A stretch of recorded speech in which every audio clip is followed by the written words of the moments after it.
After all this, you still... I still want that gas, yes. And you had better deliver. Before we start, would you mind zooming in just slightly? Oh, yeah. That good? Yeah, perfect. Perfect. Okay. All right. You know, I don't really mind that we don't do these, like, the minute something occurs, I'm starting to realize, because one, you need, like, a 48 to, like, 72 hour period to just, like, digest what the fuck happened. Yeah. And also, like, it just, like, you know, the thing will happen and you gotta have your immediate reaction to it. I'm just starting to notice, like, with some of this shit, like, the reaction ends up being more important than predicting the consequences. So, yeah, who's to say? I don't know. But welcome back to the Greenhouse, dear listeners. We're back here for another current affairs episode. I don't know if current affairs is going to be the proper name for the segment at this point. What do you think, Josh? We're in more of like a political commentary, political whatever sort of feel. Yeah, I mean, it's just kind of a generalized, political affairs. I mean, they're all current. I mean, but I think we're learning that, it's, these things have, lasting consequences that are more than just, in that temporal, precise moment when they actually occur. Yeah, I'd say we've graduated from the news desk to the columnist bureau. Maybe, who's to say? Yeah, though, our this graduation does mean that we will not be hosting we unfortunately will not be hosting a Trump town hall, but small sacrifice. I don't know what's worse, hosting it or setting it up. Well, I mean, it's all one and the same. pretty much at that point. Okay, so what we're referencing here is like there were rules set in place for like the most recent Trump town hall, right? And it was pretty much like all the audience in there was not even reacting genuinely. I highly doubt the audience in any televised town hall is anything other than handpicked to some extent. But right, I mean, in this case, yeah, to some extent, these might be genuine reactions, but it's just that you've intentionally like selected sycophants to be seated. Yeah, and which network was that one through? Was that CNN? Through CNN? See, I can't help but think that, like, had it not been for CNN's uncritical airing of Trump as is, he wouldn't have gotten as much free press as he did. And of course, there's the whole Pied Piper strategy involved in that, but I don't know. Yeah, I mean, I never saw it as that first time as a Pied Piper strategy. It was just I think that we're seeing again it's just this continuance of like this for-profit news effort, and it's frustrating, and it has broader consequences just more generally, and CNN is just one facet of this. Yeah, I think the problem is that once again Trump indeed does sell, but to what sicko audience? Yeah. All right, I have a bit of a banter section set up here for us. We're just gonna, I mean, when I was writing this, okay, for the listeners' credit, I should let you know that this outline has been in the works for like what I can say has been a week and a half. Mm-hmm. And there's been shit popping up like every day and just when I think I got it ready and I'm sending it to Josh for review, a new thing will come up and like, I gotta add that. So I initially started this with what the hell is going on? What's the vibe? Maybe we're just going to get into that more broadly. So the first thing I got is Musk is planning to step down as Twitter CEO. Yeah, good riddance. I whether or not, I mean, I can't think he did announce his like handpicked successor. I can't really tell you anything about her other than she is what's her name? Linda Yaccarino, I think is how you pronounce it. Former head of NBC Universal, head of advertising at least. weird that you would. I mean, I guess it makes sense, but it's like, kind of ironic that he's hiring a head of advertising to spearhead a platform that's advertising has been nuked to the ground, of his own volition, largely. So maybe this is trying to stitch together the pieces. I don't know. Of course, before he stepped down, he did make this bold choice to make it the platform, the medium of choice for one Tucker Carlson, who was very interesting. just recently fired by Fox News. That was kind of this big story. And now, I think about 2 weeks later, he's going to be on Twitter, whatever that means exactly. Like, I don't know. I mean, I think beyond just the weird vibes of Elon's Twitter is, this kind of just never-ending struggle to turn it into something that it isn't. Like, there's been announced plans to like add a dating service, which, I mean, I guess, to be fair, I mean, you get a real unbridled look into some of these people that, you don't necessarily on, like, traditional dating apps. So, I mean, that could be interesting. I don't know, but it's still a little weird. It's not something that people were, on that site for. And just other weird things, like the attempts to, like, just kind of fundamentally change the nature of the platform, that, be beyond just his general strategy of disruption and, bringing back people who, are less than savory types, if, to put it lightly. Yeah, I think that's been a spot on analysis of Elon's tenure as the CEO of Twitter.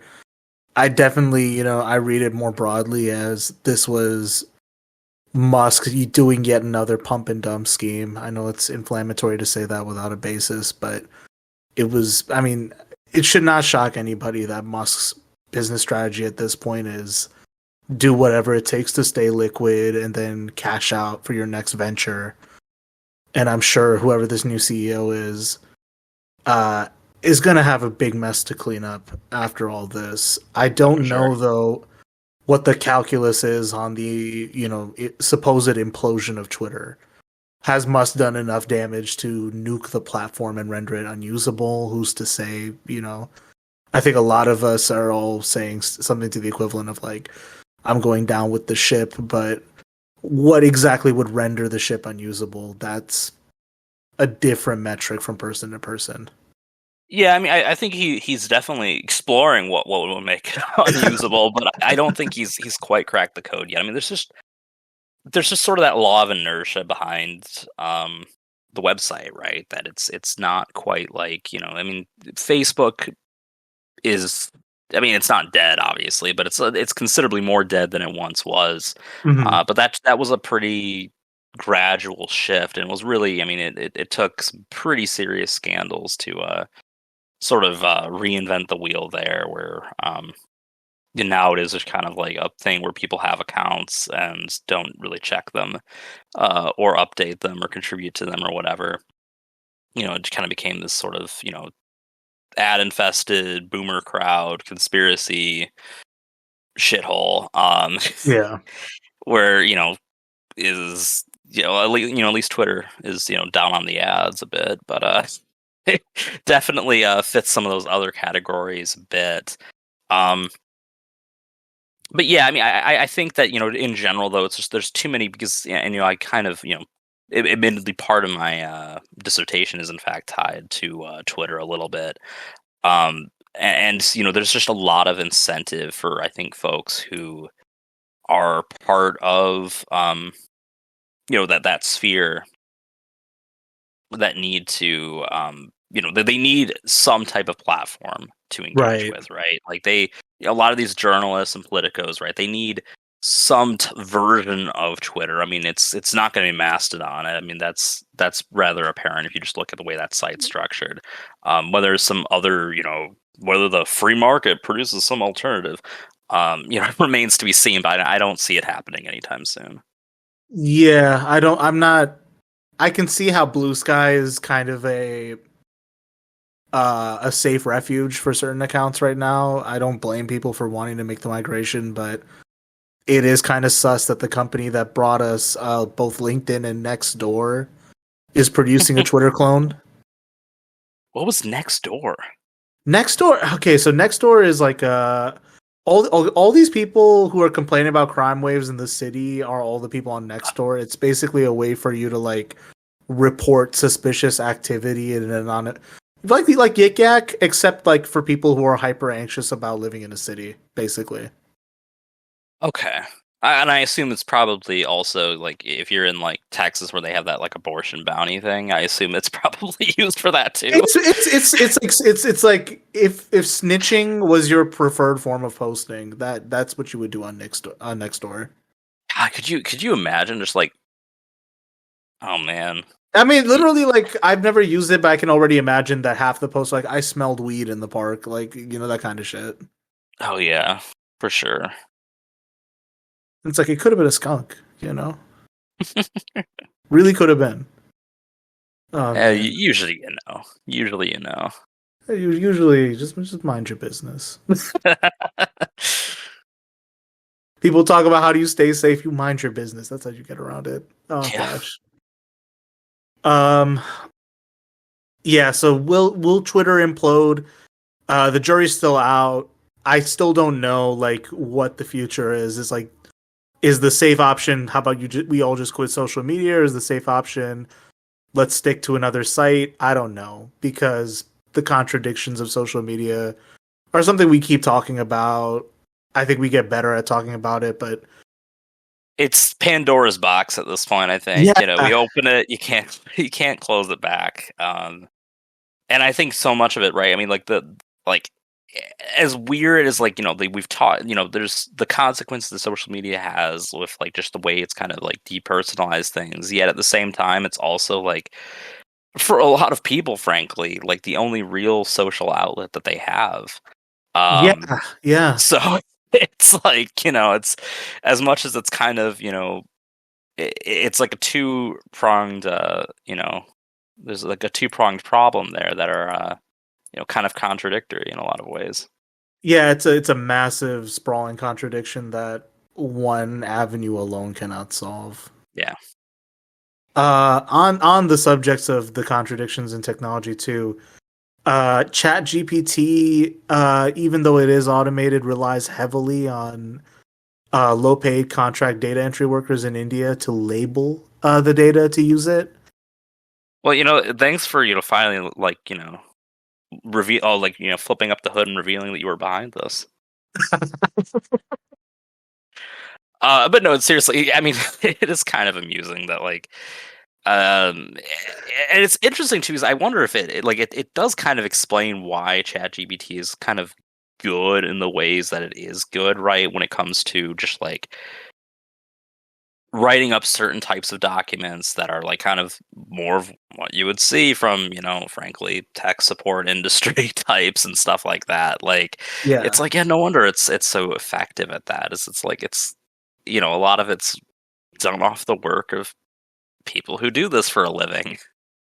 Yeah, like these tools are only as good as the people supporting them, basically, and it sure does make a feller wonder, right? Like why there's been so much buzz created about the capability of AI, when in reality, it's I don't know. I don't want to say we're in the midst of a new Theranos, where like there's this technology being sold that cannot really come into existence the way it's being promised. But AI it's a fundamentally limited thing. Of course, technology has capability, but for me personally, it's like, what is it serving? And then also, Sure. what can it realistically do, right? I don't think AI... First of all, people who like believe the Roko's Basilisk thing are kind of just like telling scary stories to themselves while while shouting Bloody Mary in the mirror and getting scared, right? But at the same time, it's like AI is not... It serves a need that certain people in finance and business may want, which is to, tighten and discipline labor. But fundamentally, I don't think it's going to fulfill those goals safely or without risk. It can really only really the only thing automation can do is substitute repeatable tasks. It can't really do Sure. things from scratch. And that's I'm sorry, like I don't think a robot has a sense of imagination. Not to rehash the plot of iRobot, but here we are. Yeah, I mean, and like, I mean, frankly, we're in kind of this, boy who cried wolf scenario with AI, right? We've always Right. been like, however many years away from, the singularity or, AI sort of, fully taking over, right? I mean, it's been this perpetual cycle of, oh, it's about to, just completely crush the labor market and whatnot. And it's kind of weird when you see like some of these libertarian types talk about it, where like, I mean, I saw it particularly in reference to discussions about Social Security and retirement, because that debate's kind of like, reawoken more recently, Mhm. in terms of, just, do we have, is the system sustainable and whatnot? And, it is if we just make, a few adjustments, but, Of course. and, preferably adjustments that are not at the expense of labor. Um, Absolutely. which is Absolutely. what they're primarily, trying to rationalize, or, trying to argue for the abolishment of it entirely. But they're like talking about, like, I've seen some of them say like, well, if all these jobs are taken over by AI, then like, they're not going to be able to pay into like Social Security. It's like, well, like, is there retirement if you can't have a job because AI has done all that? Like, these weird thought experiments that I mean, they're moderately interesting, but overall, I think they're just like more frustrating to engage with than like is really, you know, worthwhile. You're right in that sense, and also like the nature of these thought experiments and the people who participate in them tend to reveal their own assumptions and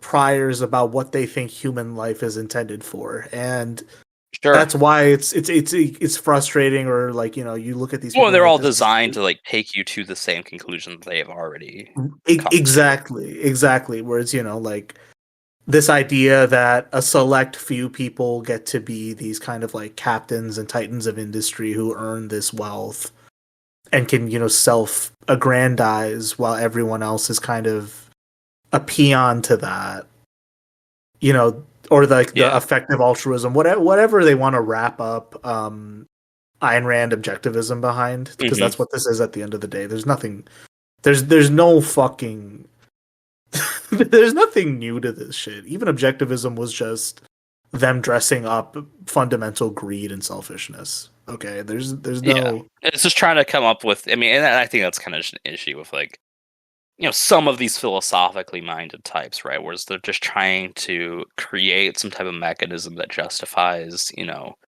or, reorients the so-called morality of their own beliefs to make it seem like, they're the good guys. pretty much.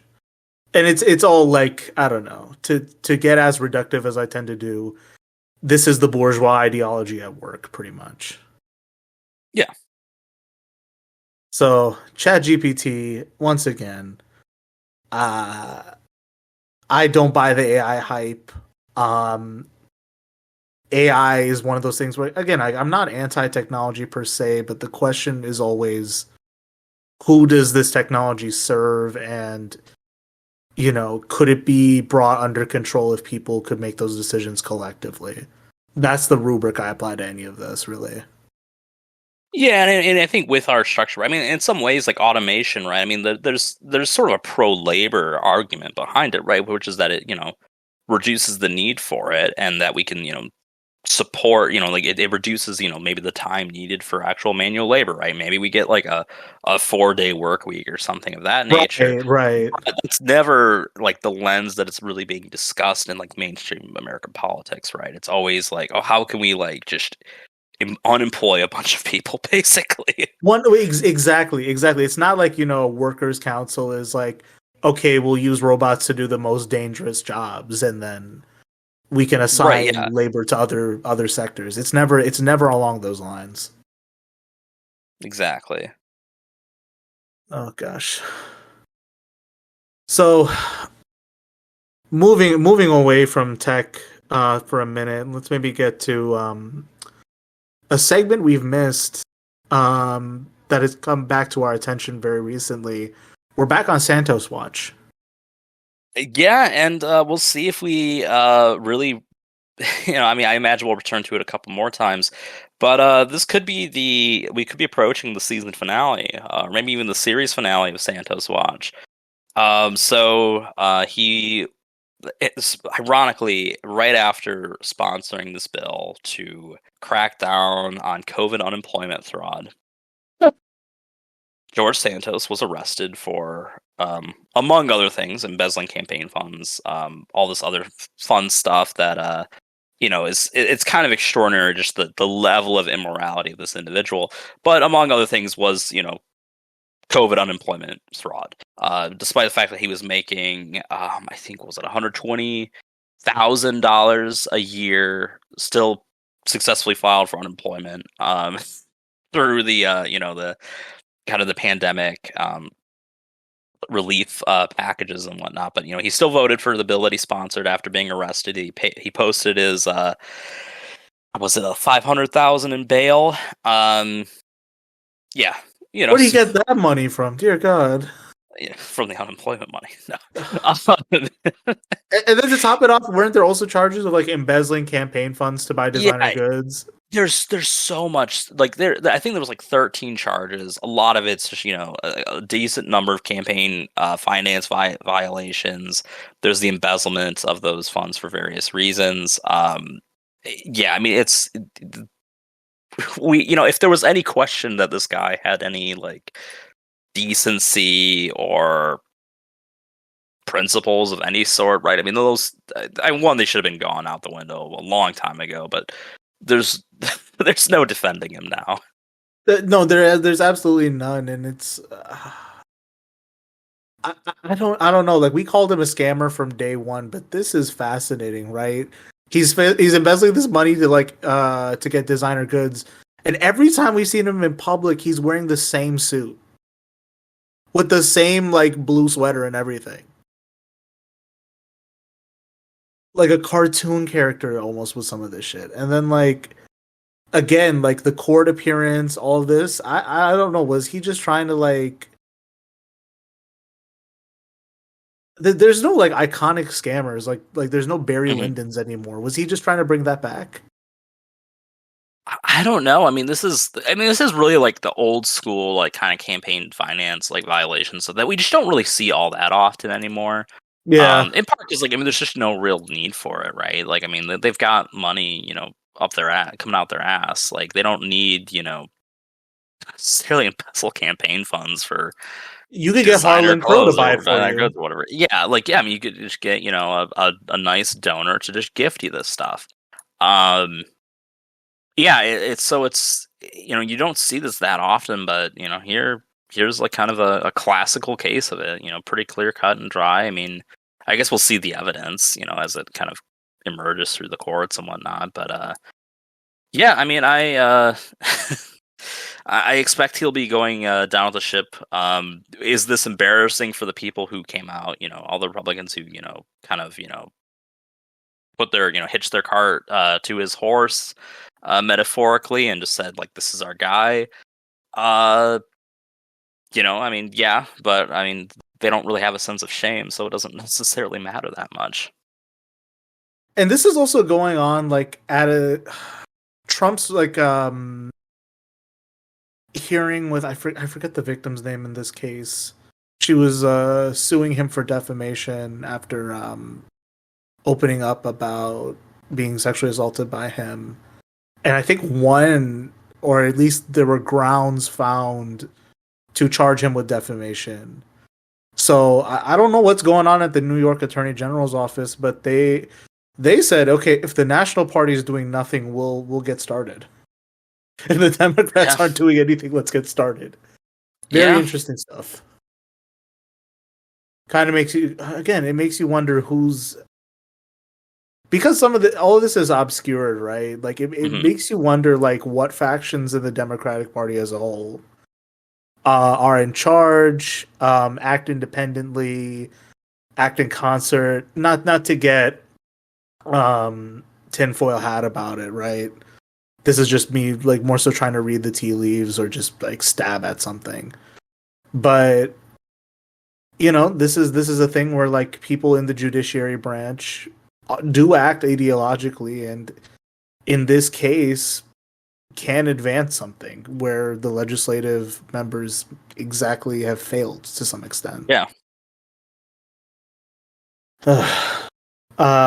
We'd also be remiss not to just touch briefly on this. There was the mass shooting at a Texas mall, I want to say last week. And that was something that sparked just a very interesting episode of trying to trigger misunderstanding and conflate some very, very weird items of misinformation, right? There's this narrative going around about, well, how exactly is this the shooter, how are they a white supremacist and Latin at the same time? And all I can really say is, once again, people are kind of late to the party on one, understanding the threat of fascism in the American context, and also in understanding how it's played out, right? So specifically, people are very late. People have been very, very late to notice. And I'm not saying I'm not. How do I put this? There has been a recent trend of minority support for Trump, as well as just in the wake of people getting more online and being radicalized to the right online. It affects everybody. Yeah, and I've yet to see like a great theory about why a lot of minority folks are find Trump appealing. Like I've seen like kind of just the weird internet like crackpot takes. I think maybe it's to an extent. I think the shooting might highlight one of the mechanisms, which is kind of like these intellectual dark web folks. That are sort of kind of moonlighting as sort of pseudo intellectuals, right. but they're in reality they're just trying to kind of create this sort of right wing gateway, right? I mean, in particular in this case, right? You've seen a lot of pushback from this individual, anyways. Was that this shooter seemed to be particularly inspired by like Tim Pool. Yep. And I did see a clip from Tim Pool's show after because originally he like kind of dismissed this as like a psyop. Like there's no like again like if first of all, not even the way you use the word. You don't even use the word psyop that way. So very funny from him. But I mean like from these same folks like Tim Pool, right? Who like when there was that trans individual who was a shooter, I can't remember where that was, but that was a few weeks ago, right? Kentucky, we're like immediately it's just like this proves all our validations. We trust this at face value. Here, it's like they'll make up a million excuses to distance themselves from this individual. But then when it's like fairly clear that unambiguously that this was that individual, he basically I saw this clip on a show where he was basically just said like he didn't care that and basically described the exact rationale that the shooter had, which was the kind of this idea of multiculturalism is sort of the source for it, where people who don't like each other have to live together and whatnot. So of course this is the natural outcome, which is kind of just insane. That you are kind of just like openly wholeheartedly sort of embracing that in terms of it's like you can't like distance yourself from like the actions of this ideology, yet at the same time sort of like perfectly wrap up in a bow and explain like, yeah, this is why this happens, and not really critically assess like that worldview. You're essentially validating that worldview. You're not really saying that the action because frankly, when you're arguing that for the fact that there's gonna be like an imminent civil war and whatnot, these shootings, and not to and I certainly am not condoning them, right? But they come across as well, not only are they rational, they're necessary, right? Why wait till you yourself are victimized if you can have that, right? And we're increasingly seeing that push. Yeah. We're increasingly seeing that push from the right wing. I mean, I saw one thing on Twitter from someone who's I think it might have been an elected official somewhere, where it was basically just that everyone, you just have to consider everyone as your potential future killer. It's like if you have that mindset, like how do you like function? You don't. You succumb to the death drive, and that's we've said this before on the program that like that is the end state of right wing ideology as a whole. That is the fascist project, taken to its natural end of it is the death drive. It is everyone against me, and I should be the last one standing, right? Mm-hmm. And it's again, it's fundamentally reprehensible, and it's the kind of thing that you you can be indoctrinated into it regardless of who you are, right? Like, yes, it is white supremacist in its nature, but that's not to say that the project of white supremacy hasn't recruited other people to assist in it before, right? Mm-hmm. And specifically in the context of this shooting, I want to just stress this. It's very interesting you brought up Tim Pool's defense because he obscured a lot of things in that explanation. So not to, come back to my pet explanation of the Miami industrial complex. But once again, they have shown their hand in this event where a bunch of the people, promulgating that point of how could a Latin shooter be white supremacist.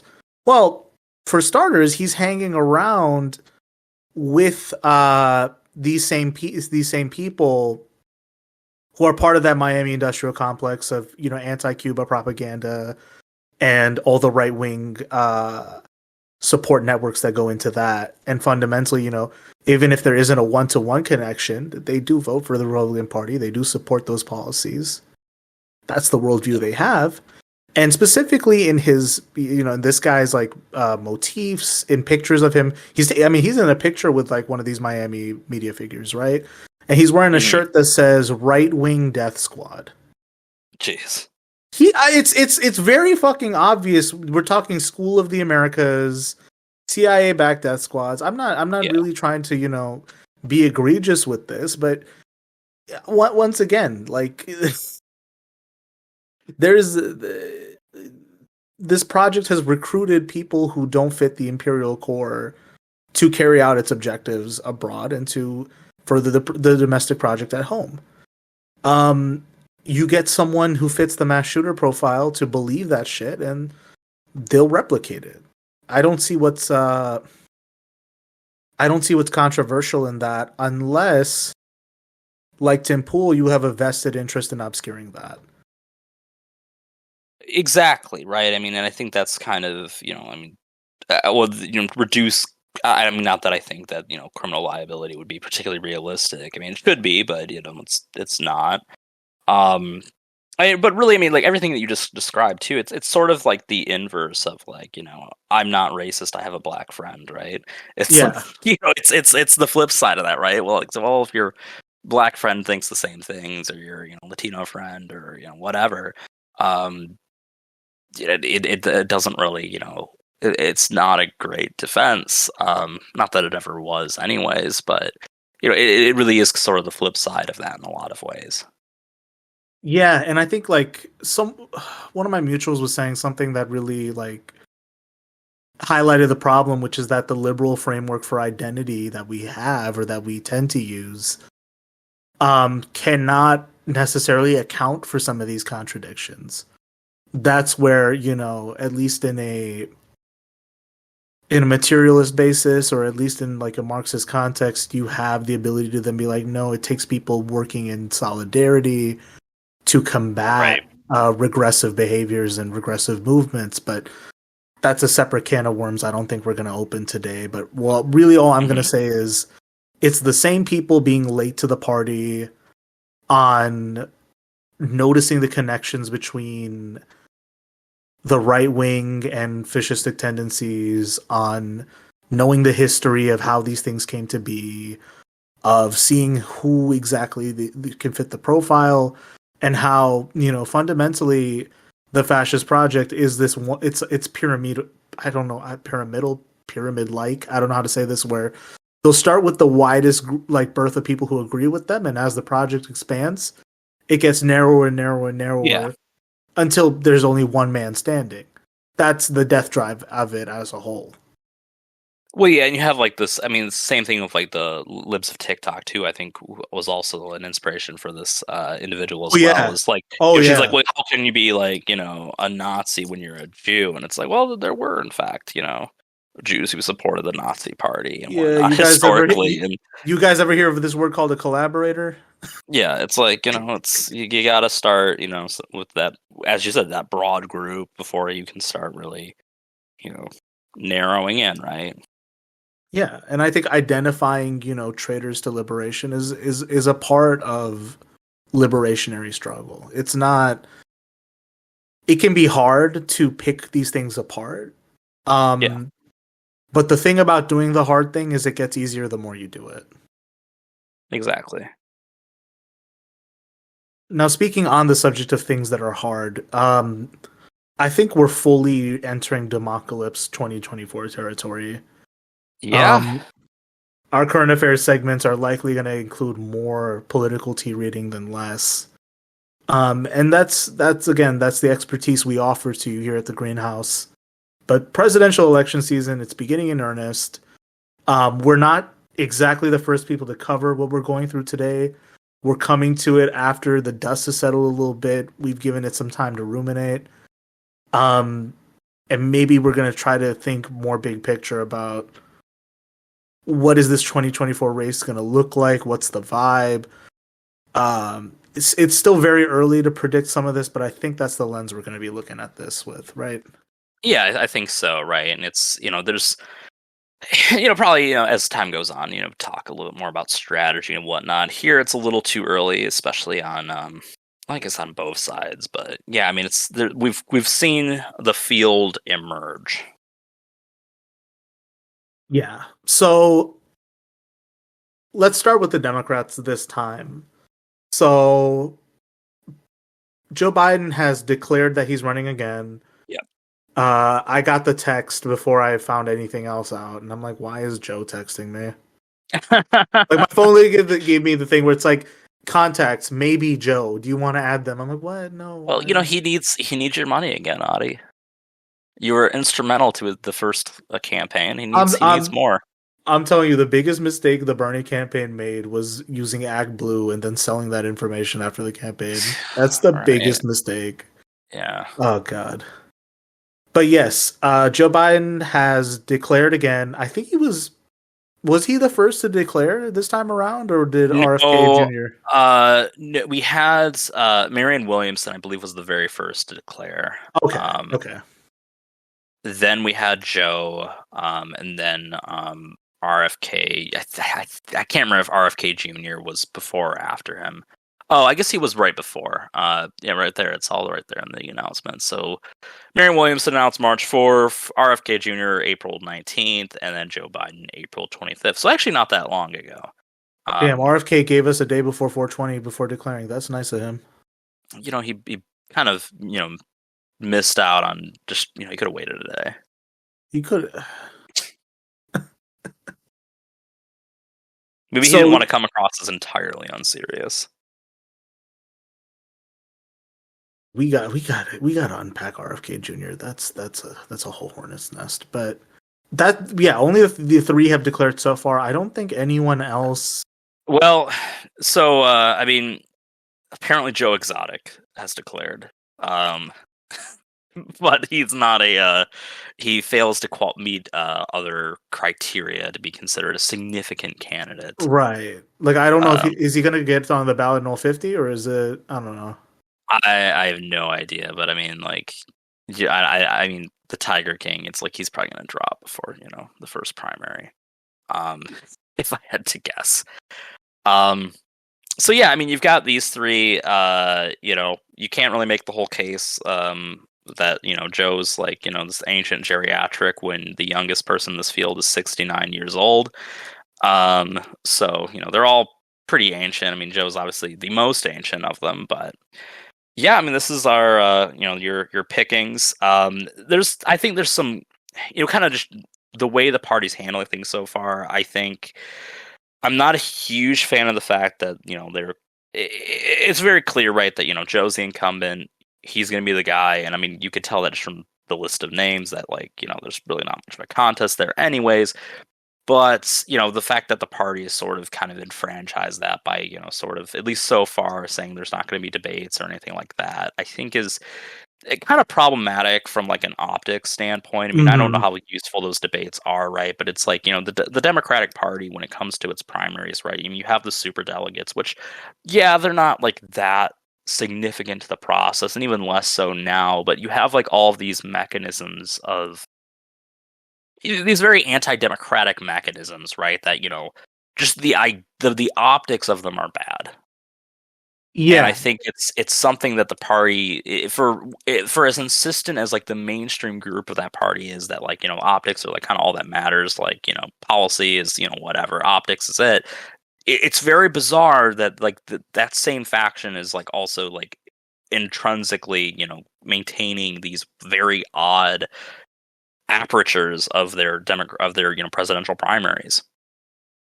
no, that's spot on, right? And I think the way that's always spun out is then, well, these mechanisms need to exist because insert establishment pick here is the only viable option to defeat the Republicans in a general election. Well, it wouldn't. That argument doesn't really carry that much weight, because it's like, it doesn't, but they repeat it ad nauseum, is what I mean. yeah, but I mean, even saying like, like, even like if we just buy, right, that like, okay, like the establishment pick is the only viable candidate, has there ever been a scenario where you needed to design, I mean, other than, here, like there's literally, kind of looking our bottom two candidates into the closet, and keeping them, kind of in the dark, like Bernie Sanders, in 2020 he had a better shot, but like, it wasn't the super delegates that screwed him. It was, kind of the, this collective agreement from the other candidates that like to do the, quote unquote right thing and just drop out. Yeah. Keep in mind, COVID hit. We didn't know if there was going to be an economic recession. A whole bunch of shit happened to. Right. Yeah. I mean, there was a lot that, probably impacted that in a way that, wouldn't before. But in 2016, right, where a lot of that super delegate conversations like kind of took ahead, right? I mean, he lost before it came down to the super delegates. It didn't really, it didn't matter. It's just that the idea that could ever be a problem, right, is it's just kind of unsettling, right? I think most people who are of, more leftist persuasions, when, liberal, I mean, whatever definition you want to use for that, but like people who are more progressive than like the mainstream Democratic Party, right? I mean, I think they generally have, democratic ideals that, they sort of acknowledge when they've, lost democratically, right? That their candidates are less popular, but because you have all these mechanisms that sort of obscure that, right? It's just not ideal. No, that's again, that's spot on, because the makeup of the modern left today is not all that far off from where it was at in like the 70s, right? Mm-hmm. You could basically argue we have the crumbling remains of student radicalism from the 70s, kind of posturing the left challenge to the existing Democratic Party. And even then, the SDS had a framework to implicitly, work within the Democratic Party structures and apparatus.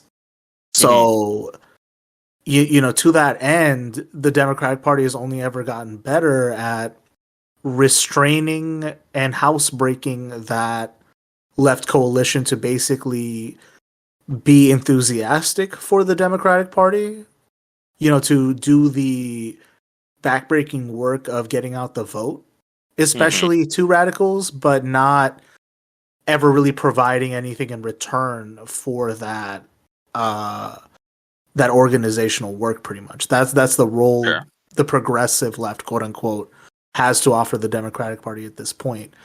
And in this lineup, right, I would argue that Bernie Sanders from 2016 onwards was the serious contender for that faction. One, because he actually was part of it back in his day, right? So there's that aspect. And then there's also the the fact that he is like the institutional representative of that faction, being the senator from Vermont and how his political career played out. But for him to then decline to run in 2024 means that that lane is lost. I think that lane has fully been housebroken at this point. And to be honest, I'm kind of happy that we don't have to deal with the heartbreak of another Bernie loss this time around. Sure. As well as just the vitriol of like everyone who's been understandably quite pissed off since 2020. I don't necessarily know how that whole sphere was going to play out this time around. It's kind of a relief not to have to deal with it. Yeah, I mean it is in some ways, right? I mean that's kind of the sobering, frustrating take, right? Is that like, well, at least we don't have to get our hopes up. Because I mean, we're not like, because I mean, you look at these candidates and there's not really an inheritor to that lane, right? I mean, like, no, there the isn't. Closest is like maybe Marianne Williamson. I would say like she's probably the person that I like politically maybe agree with the most of these three. But even then, she's kind of problematic. And I remember I think it was either the first or second 2020 debate that she was in. And there was like some question about like, what's the first like call to a foreign leader you're going to make as president, which is kind of a weird question anyways. But her answer was like something like, I can't remember if it was like the president of New Zealand or something who said that like New Zealand was the best country on the earth. And she was like, I'm going to call them and tell them, no, sister, the US is the best country on the face of the earth. And I'm like, I like just remember like in that moment just wanting to die. I just was like, it's over. Like, I'm like, this is like, she doesn't have a shot at winning this, but I was like, this is the Democratic Party just, manifested in this moment. Like, it's over. Trump has won the re-election. It's over. I mean, obviously, that didn't pan out. I mean, I was being a little hyperbolic at the time, but man, that was like one of the cringiest things I had ever seen in my life. You're not wrong there, right? And I think this kind of folds into fuck the outline, right? But basically, like, what RFK Jr. and Marianne Williamson represent to me, right, is that you don't win an election, it's okay. You can still spin it into this kind of alternate media sphere career, and maybe you can land yourself a gig as a fundraiser, right? So RFK Jr., right, he's part of the Ring of Fire show. I don't know who listens to that, but it's one of those internet like broadcasts for left of center political coverage, like Sam Cedar or the Young Turks, kind of, right? And then Marianne Williamson, has been like I don't know, because she does her whole thing with like the orb mother aesthetic. I understand that comes out of this like contradictory phase we're in, where like, what does a spiritual life look like in the 21st century? I know that organized religion's problematic, but I don't know if New Agey stuff is really the answer. Sure, yeah. Yeah, I mean, she's just kind of an oddball in general, right? I mean, it's, right. I mean, I think, like the whole New Age guru aesthetic and, I mean, not just aesthetic, reality is just kind of bizarre. And like, I think on policy grounds, she has some points, but I don't think she articulates them. And I mean, again, we've seen her participate in like a primary debate before. Like, when you see like, a Biden and Sanders, sort of going at it, there's over like policy disputes there. It's just like weird aesthetical disputes, and I just like that's not like exactly like the flag bearer for like I don't know any type of youth enthusiasm, and I don't think that's like, I've seen some people like argue it's sort of the product of Bernard Brothers sexism or whatever, and it's like I don't think that's like it. It's just like I think had she not been dialectically opposed to Sanders in the primary, I mean, I don't think people would have I don't think that group would have had that many objections to like Elizabeth Warren, right? I mean, I'm not saying that she was like a perfect candidate, but I think that they would have been okay with without the alternative Sanders, right? I mean, she was a higher profile figure before Sanders was. I think that's kind of how a lot of these, more further left groups in, the United States at least sort of kind of came to certain, political awakenings was kind of through her, attacks on like Wall Street and stuff like that, at least from a like mainstream coverage standpoint. So like, I think like, I don't think she would have, I mean, again though, I mean, like that's someone who like, I don't think she'll run because again, old, not that that's stopping any of these folks, but yeah, I mean, it's like, I don't think it's like a sexism thing. I think it's just that, there's just, there's a lot of other differences between Sanders and Williamson that would, I think, fail to excite, any type of party base. Yeah, with Marianne Williamson, it's like, I don't know. She comes out of that new age spiritual tradition, blah blah blah. Writes a lot of books. I wouldn't say, I don't know. There's stuff that just about that whole sphere that doesn't rub me the right way.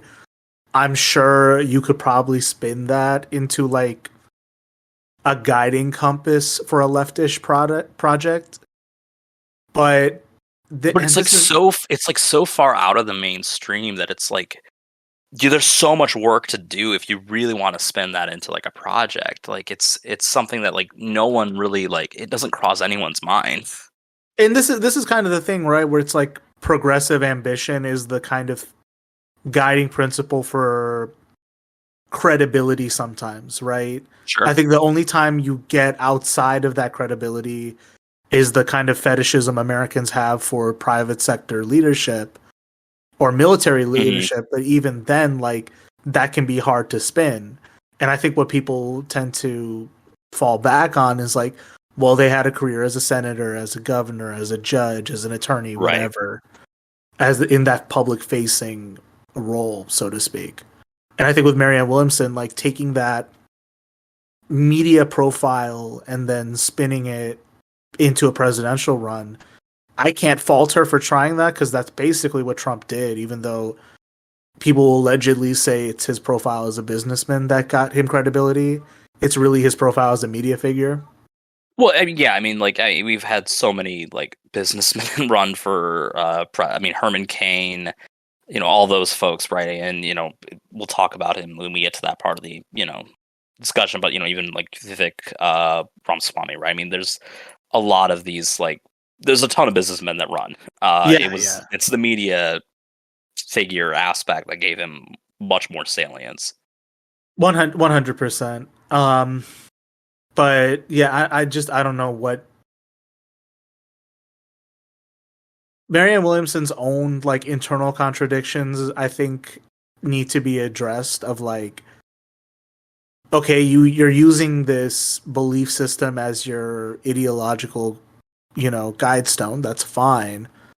But then what does that translate into materially? That's a question that I don't think she herself has an answer to. I think what she's leveraging is that post 2020, she was able to come on as like a highly demanded podcast guest or like a commentator on certain world events. And to her credit, she can provide this like humanistic explanation for the problems of the system, but which is better than nothing. But it's also too little too late, right? Like, I think, Bernie Sanders also provides a humanistic explanation for the failures of the system. Biden somehow also does, it's not... Right, yeah. It's one of those things where it's like, it's purely style. Exactly, yeah. Hang on, I'm getting a call.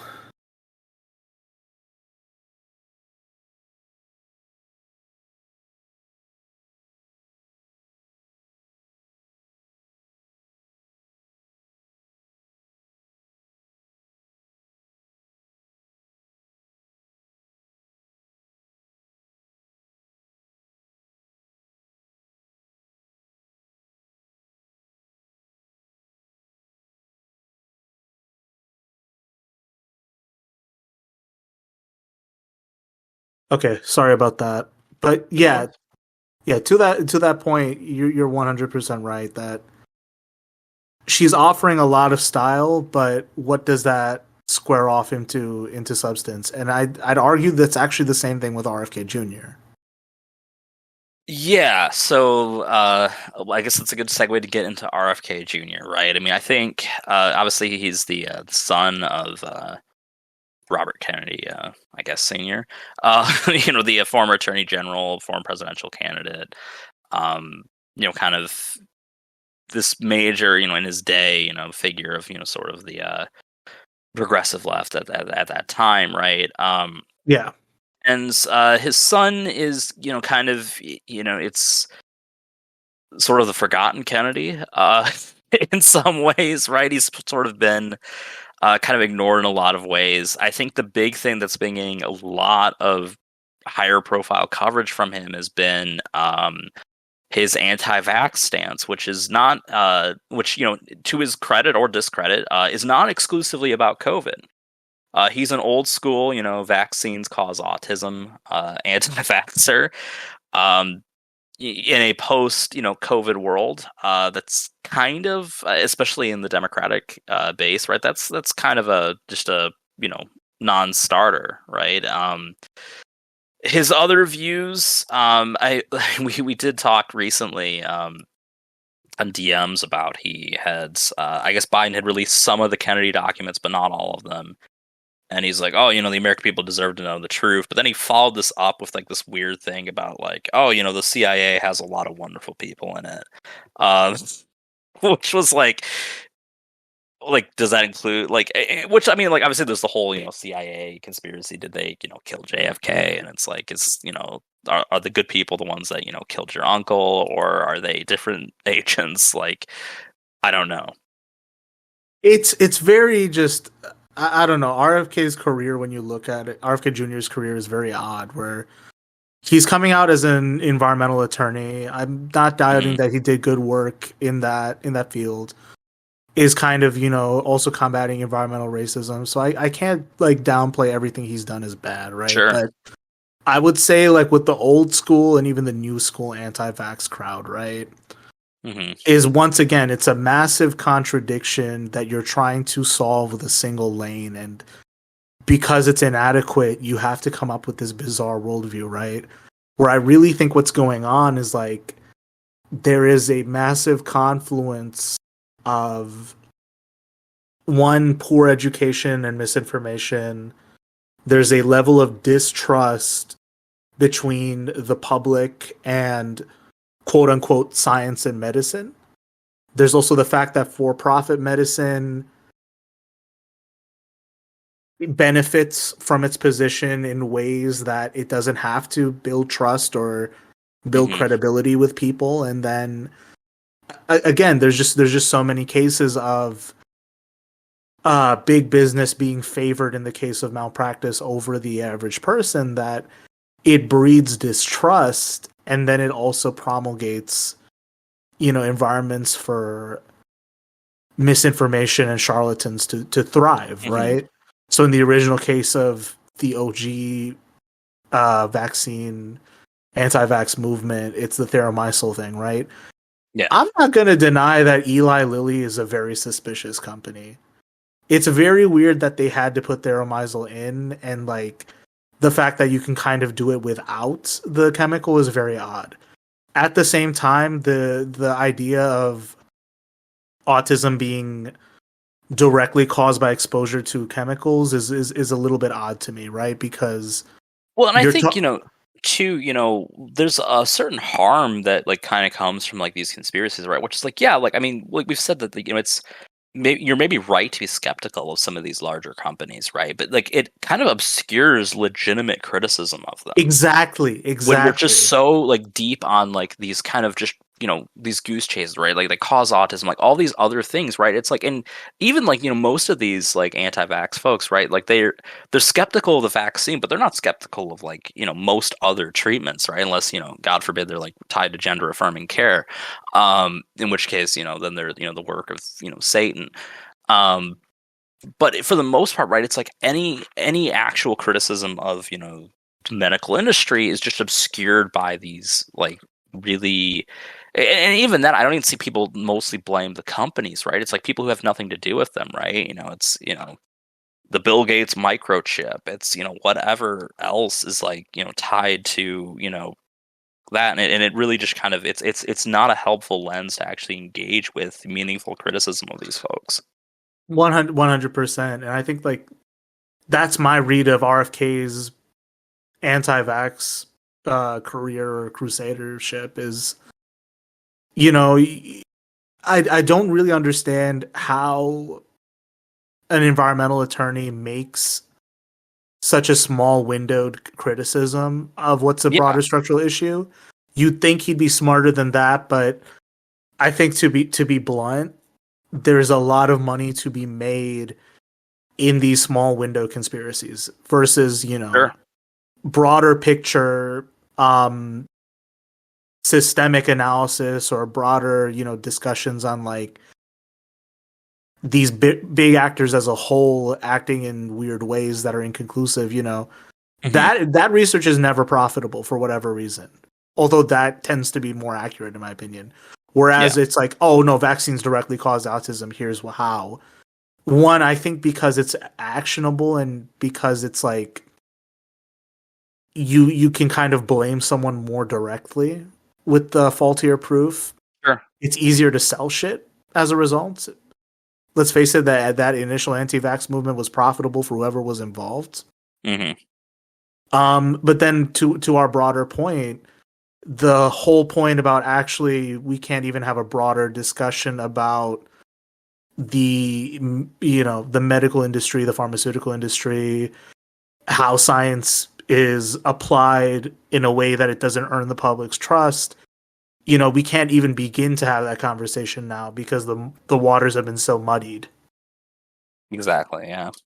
We can't even identify what it is we're mad about now. You can't even, and that's exactly why, like, I don't know, with some of the COVID hanger-on discussions, like I'm not even choosing to participate in some of this because it's ridiculous at this point, right? But broadly at this point, my read has been you could have had an initial discussion about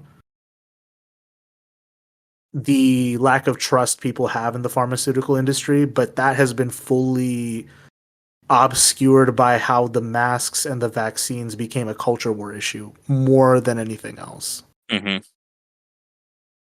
So, yeah, and it's like I don't know how RFK Jr. plans to square that circle.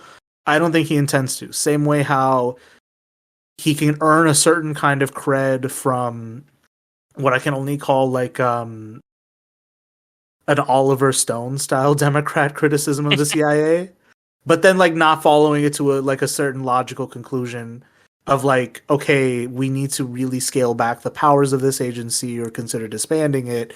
Instead, he's like, actually, it's okay though. They might have done sus things in the 60s, but it stopped then. We don't have to worry about it. They're good people. Well, it's just so weird where it's like literally in that thread, it's like the very clear suggestions, like they may have killed my uncle, right? Like they may have killed the president. Like what is it? What is it, RFK? Yeah, like because I mean that's the whole reason it even came up, right? Is just like, oh, like they won't release the rest of those documents, right? So like there's clearly that suspicion. So it's like they may have killed him, but that's okay. Like it's so weird. Like I can't. Yeah, I don't know.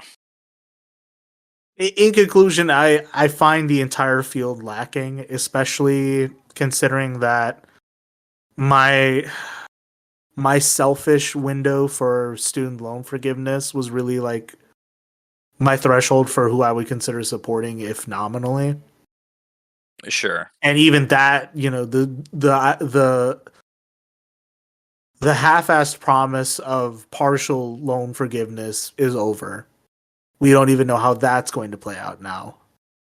Yeah, and I would imagine that like the debt, I would think the window on them reopening that the debt collection has to be contingent on how that plays out. I would think, right? Like I just can't fathom that they'd be like, oh well, and like we're gonna reopen the window. Like I just.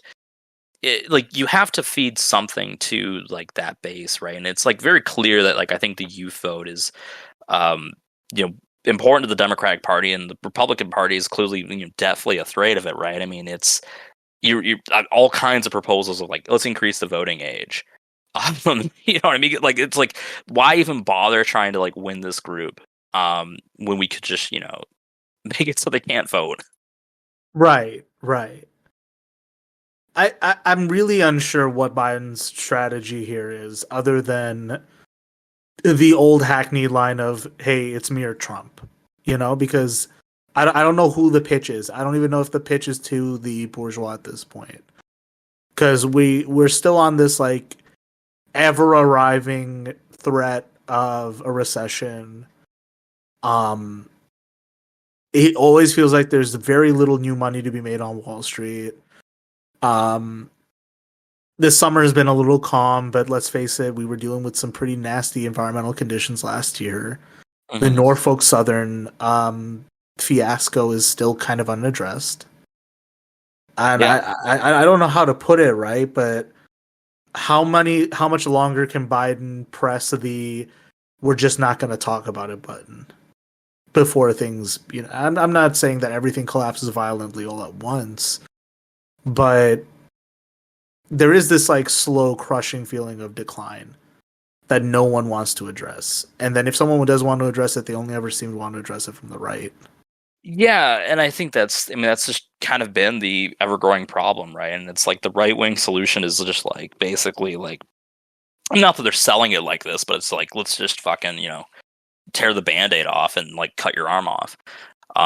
You know, it's like, let's just go straight for the amputation in terms of, you know, whatever it takes to solve this. And I mean, I think, you know, the lack of willing to address this from uh, most leaders on the left, and by leaders I mean like elected officials, right? And I mean, you can debate how left wing the Democratic Party is, you know, all you want, but you know, nominally they represent, you know, the American left.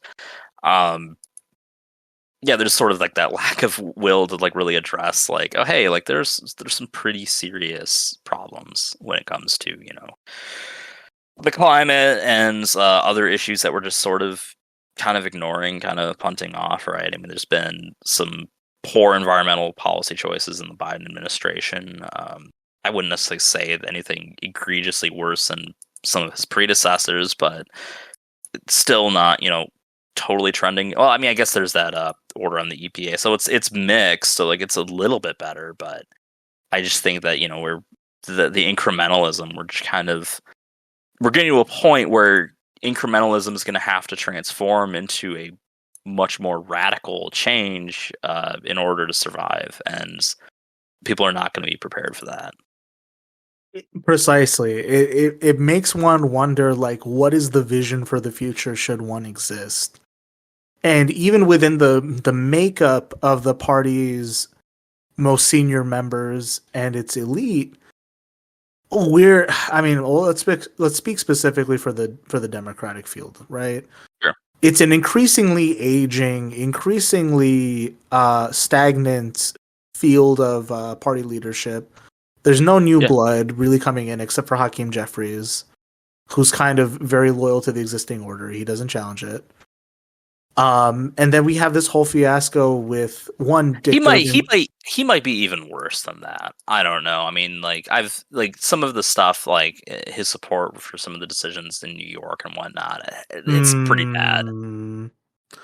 Yeah, I guess I buy that. I do buy that. What I was really trying to get at though was like this business with Feinstein, right? Yeah. So, Feinstein made her triumphant return to the Senate. Probably a little bit of a stretch to call triumphant. She looked horrible. Yeah, I'm not trying to be mean. She looked, you know, like someone who, you know, should be. I mean, forcefully removed. I get that sounds bad and whatnot, but like, like this is someone who should not be in office. Clearly, you're just not physically capable of, you know, frankly, probably taking care of herself. You know, just the basic functions of life, let alone, you know, representing the largest state in the union. And there was that push to temporarily replace her. Republicans blocked it. Democrats didn't really do much after that. So they, kind of, I guess they try to encourage her to come back, and here she is. She needs to resign. There's been kind of, even on, Dick Durbin is sort of the head of that committee, has been really just throwing softballs about it, right? It's like, oh, well, it's, important to like leave it up to like her and her family and decide what's best for them and her constituents, of course, but like the constituents are a secondary thought at best. Even Jake Tapper of all people is grilling him on this, saying that like, look at, RBG, that didn't work out too well, did it?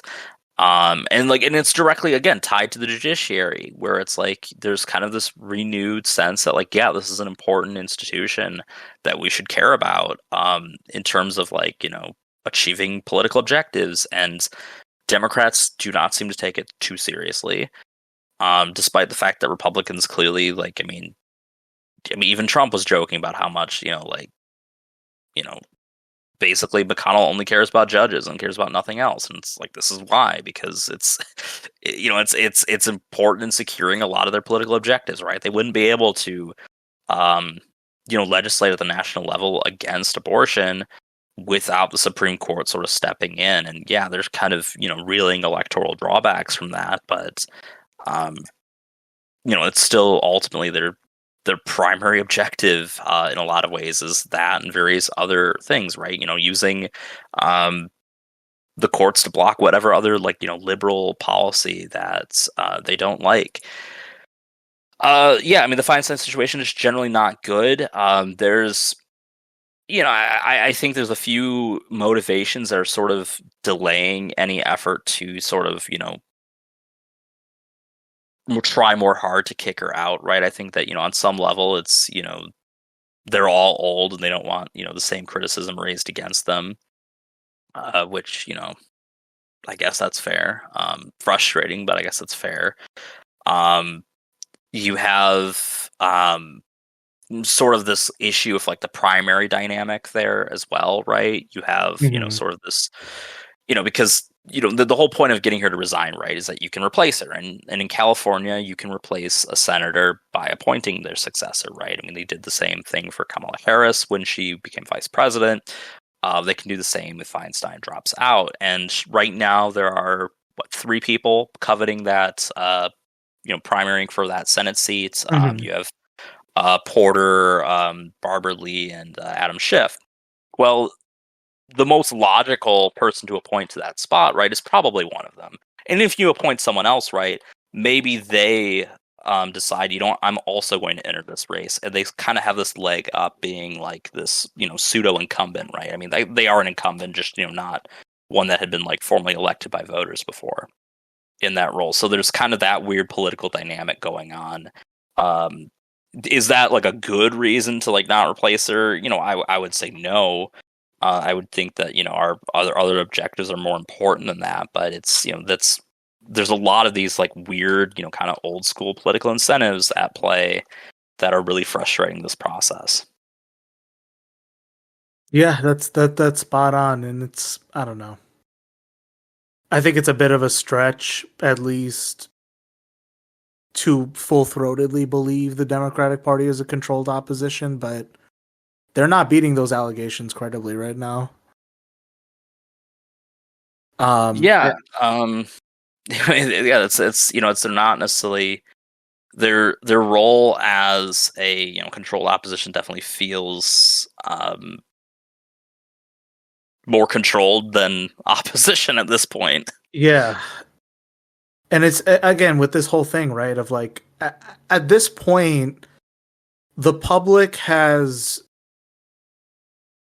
more than correctly begun to identify the courts as a retarding force against progress. Mm-hmm. I don't mean that in a slur way. Please don't cancel me. I really mean in the sense that like they do not let things get better. Yeah, exactly. And then I think people are beginning to realize that yes, the Republican Party has a vested interest in in using the courts to maintain an agenda, because they've proven time and time again that they don't want anything to be passed through the legislative branches. They know these court appointments are for life, if not life, at least 30 years. So they will get a judge who will do everything that they want. And for the Democrats to basically have no fucking answer for this it's criminal to me, really. It's kind of it once again betrays this anti-democratic tendency of its rules and norms to prevent progress, to prevent change from within. And also, it's one that doesn't do anything to stop its opposition. It does nothing at all. It makes you wonder, like, why has this current leadership clique stuck around as long as it has? Unless the very present fear is that anyone who could replace them is a clear break from the current path. And I don't really believe that, because they can come up with like a new guy grown in a vat 30 years younger than them. That's how we got Hakeem Jeffries. That's how we got Hakeem Jeffries, right? So like, there's a younger cadre of liberals who will replace the leadership and do all the same things they're going to do anyways. I don't believe for a minute that just getting someone younger is an automatic change, but they're acting as if anyone replacing them is a clear and direct break that goes down the path to communism somehow. That's how they act. Yeah, I mean, like, you're being a little hyperbolic in some ways, but like, in other ways, not really, right? I mean, it is kind of how they generally behave, right? That like, it's like, we can't, and it's in my Congress class, right? I kind of argue that, term limits I think are bad for a number of reasons, right? And even the leadership ones are sort of problematic in ways too. But like, it's really hard to sort of to stand there and justify that, like, some of these people, right, where they're continuing to serve. Obviously their age in a lot of ways makes them out of touch with just the political moment, the needs of today, the needs of younger generations and whatnot, right? I mean, like, you get that impression just when you talk to your uncles or whatever at the family dinner or whatever, right? Is that they don't like the certain, and that, like, following that stereotype, right, of the idea that well, back in my day, I paid off my college degree or whatever. It's like there's just certain like political changes and like economic and socioeconomic changes that are just radically different, and you get the sense these people are out of touch. I mean, Feinstein, I mean, there's that viral video, right, of her at was some elementary students or whatever, where they're like telling her to do something about climate change. She basically just tells them they're idiots. It's like, it's like, it doesn't, the dementia is just like this, like, it's this sobering reality that you would think that would be a wake-up call to them, right? That like I mean, I don't know, like, I mean, if this is like your fate, like, do you really want to be in the public spotlight for this, right? Like, I mean, I've seen, I've had, family members who've had, really debilitating conditions and stuff like that. And it's like, yeah, I mean, I don't think they would have enjoyed, having to, serve in the United States Senate simultaneously with that. And there was someone who had kind of, named and shamed some of her staff. I think that was maybe a little overkill in some cases. Was it like the Ken Klippenstein thing, or? Yeah. There was, I can't necessarily say they all like bear some responsibility. The chief of staff, though, I mean, like, there was the thing about where there was like some memo where he's basically just like kind of admits that he's like a shadow senator. Like, yeah, that's all pretty problematic. And like, those people, like, generally speaking, they would be able to get jobs with whoever her successor is, or someone else who's already there. Yeah. Right? I mean, they have and I mean, frankly, not that, being a congressional staffer isn't the most financially rewarding job anyways. But, if they're interested in that line of work, there's avenues to stick around. Like, it's not like they would, their senator's gone, they're gone.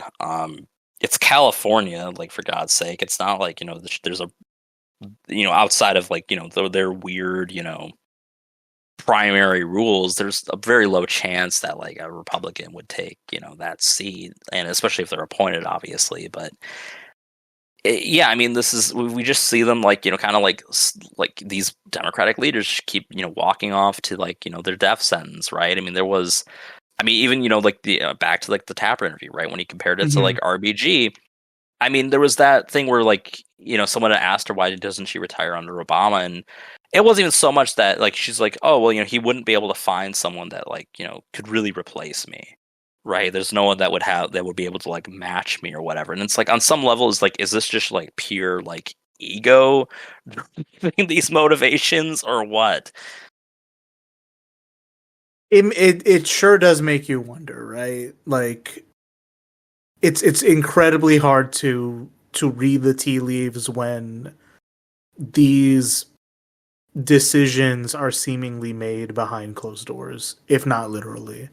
Yeah. But it does not bode well. And it is not an exaggeration, I think, to criticize the Democratic Party for seeming not to believe in a future.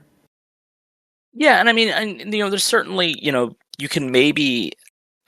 I don't think you can really levy a criticism on Bernie Sanders for it, right? But there's sort of that issue on like the further left, right, where it's like, well, you have Sanders who's sort of numb, but like he's not like a leader in any official capacity. It's just that there's not really been like, and he's essentially stepping aside by not running anyways. There's just not like anyone to like that's ready to sort of take that mantle. And maybe that's to some extent like reflects their own concerns about stuff, but I don't think that's really it. I mean, as you said, is it like concerns about the political the views of their potential successors? I mean, clearly, as I said, it's you have Hakeem Jeffries. I mean, I'm sure someone persuades Pete Buttigieg to run for Senate. There's your future Senate Majority Leader, right? Like, some incredibly milquetoast individual, but yeah, I mean that's kind of the status of the Democratic Party. Kind of not very inspirational at the moment, to put it lightly. No, and you could almost view it as poetic, right? Where, in some sense, they fully succeeded in disciplining and tightening their left flank, but in the process, they've fundamentally turned everything into ashes in their mouth. So even the centrist, quote unquote, Democratic faction is completely out of juice at this point. Even though they've won their short-term battle with their left flank. Anyways, moving from this sordid camp, let's go to another one. Our dear Republicans. Oh my fucking god. They got a whole hornet's nest ready to run. God, yeah, I mean it's so weird because it's like I remember, in 2016, right, which was, when Trump ran, but they had that crowded field, right? And the field's not nearly as crowded this time, right? And it's just like back then there was a certain level of like comedy and levity to the process, right? Where it's just like these people have such absurd ideas. But like the issue now is it's like they still have like those same ideas and even worse ones. But it's also like mired with the fact that like in some cases these people are actively, both from the declared and not yet declared candidates are have done or are continuing to do things that are, actively harmful to people, right? Like they have pursued policies that are harmful to various different groups, and like there's a little bit more like reality behind this that like kind of sucks a little bit of that joy out. But I guess let's get into this declared field. Of course you have Donald Trump. No, not really. Like we'll get in more into that, but that's kind of the obvious one. You have your boy Vivek Ramaswamy. We'll get into my boy. We'll get into him. I hate this. Okay. Let's let me calm down a bit. He's the executive chairman of Strive Asset Management. in Ohio, so a Midwestern boy too. Really representing your demographic well. Oh Um, god. Asa Hutchinson, the governor of Arkansas, Nikki Haley, former governor of South Carolina, and ambassadors to the UN for a hot second in the Trump admin. Larry Elder hosted the Larry Elder Show. You also have an announcement pending from Tim Scott, U.S. Senator from South Carolina. I can't wait to see what Trump has to say about him. I'm I don't think we're I'm ready for worried. it. I'm very worried. I'm very Oh, happy Tucker is not running. yes, Tucker's not running. Other likely candidates to run, there's still potentially Mike Pence. God, where's the appetite for a Mike Pence candidacy? Like, Oh my fucking god. I sent you that one thing from Matt Gaetz where he's like the only people who want him to run are like political consultants who are gonna like just rob him blind. It's Pretty like that's much. probably Pretty the case. much. Yeah, it's like that's probably the case. And of course, I'm not a candidate yet. Ron DeSantis, who is in kind of an interesting dynamic that we'll kind of get into. Maybe let's start with DeSantis first. Was holy Yeah, people thought the Howard Dean scream was like an amazing moment of self yeah. implosion. This was a real, like, I'm sorry, the Howard Dean scream, he didn't even do anything and they just laughed his ass off for no reason. This I'm not a candidate yet nonsense. He lost whatever juice like people thought he had in that moment. Everyone's fears about him have kind of been allayed to a moment. He's still a threat. He's still hurting people, but Right, yeah. I mean, as the governor of Florida, is still incredibly harmful to various groups. He recently passed that. God, what was it? What's the abortion ban? It's basically a total abortion ban, but it's like technically like within a certain period. Um, but anyways, like he's doing all this stuff, and like I've seen like Republicans talk about how like he's kind of killed himself for the general election because of stuff like that, and that's probably the case. But you never want to hold your breath. Um, but yeah, I mean, I've never seen a candidate sort of enter, like, he was sort of this presumed favorite, right?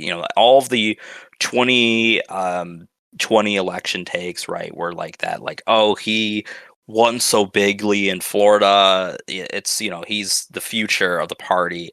Um, you have, such, illustrious party leaders as Jeb Bush, famous winners, endorsing him. I believe I haven't seen it yet, but my mom had told me that like she's like, I thought you said he hadn't declared yet, because like there's like literally presidential campaign ads for him by like other groups. So like there's is a this ton like of a draft Ron thing, or like he's really I considering this? I guess it's like, sort of this draft thing. I mean, obviously he's considering it, but like he's in this sort of damned if he does, damned if he doesn't thing, right? Where it's like he's come in so battered and bruised into this primary, right? Because like Trump has just eviscerated him at every turn. There's several Trump ads against him. The pudding fingers Ron. There's that weird one with the really awful. It was the what was it, Vladimir Putin and Xi Jinping phone call one where you have like these yeah. super stereotypical like accents for them, and they're like talking about how he's like this weak person that will be very good for their countries. Just like all of this stuff coming out of him, and like I've never seen someone who hasn't like announced yet just get like this destroyed so far. And all these weird stories that have come about him and that have like kind of portrayed him as like more insecure than Trump, quite frankly, which is very impressive, like almost humanly impossible, but he's managed it. And he, because of just all that momentum, he sort of has to run, but if he does run, he's going to lose and like kind of kill any future chances, which I mean, obviously that's my preference, but like on the other side, if he like backs out, then he has like this permanent branding as a political coward.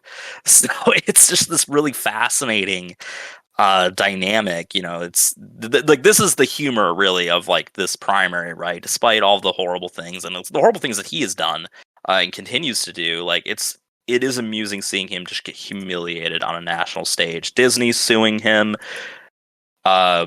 Yeah, like it'll be interesting to see when he eventually announces just I mean, I'm sure we've only scratched the surface on the things that have come out about him, right? There's probably all kinds of like op-ed research that's been done, opposition research against him, and that it's going to go insane. Yeah, we cannot really begin to unpack everything about DeSantis without doing yet another 4-part, 6-part series, right? Right. Which would be its own project, but just another thing to observe is like, yeah, it's great that he's getting exposed as this insecure, sniveling guy, but then every time like it gets exposed, like the more depraved shit he does in Florida, like he's proposing some kind of policy to like ban all migrants or kick everybody out of Florida, and people are already just pointing to like, okay, if he does this, like Florida shuts down. Not to say that like, oh, it's great that we, exploit all these people to have consumer convenience in America. Right. But it's like, it's very fascinating that the American right has taken this insane death drive fascistic turn that like they want the all the immigration thing is kind of, that's just like the old hat, right? I mean, that's like pre-Trump. It's just been the thing that they've been talking about for years at this point. It is, but it's also like it reveals like a fundamental like stupidity at the heart of this project, right? Where it's like you guys want all the joys of consumer convenience, and you need an underclass to exploit to have that, but you're mad you have to look at the underclass. Yeah. Is that what this is about? Well, and it's weird too, because I think like increasingly we have like more and more like true believers in the party that are like in power, right? Like where they are like, high on their own supply, as it were.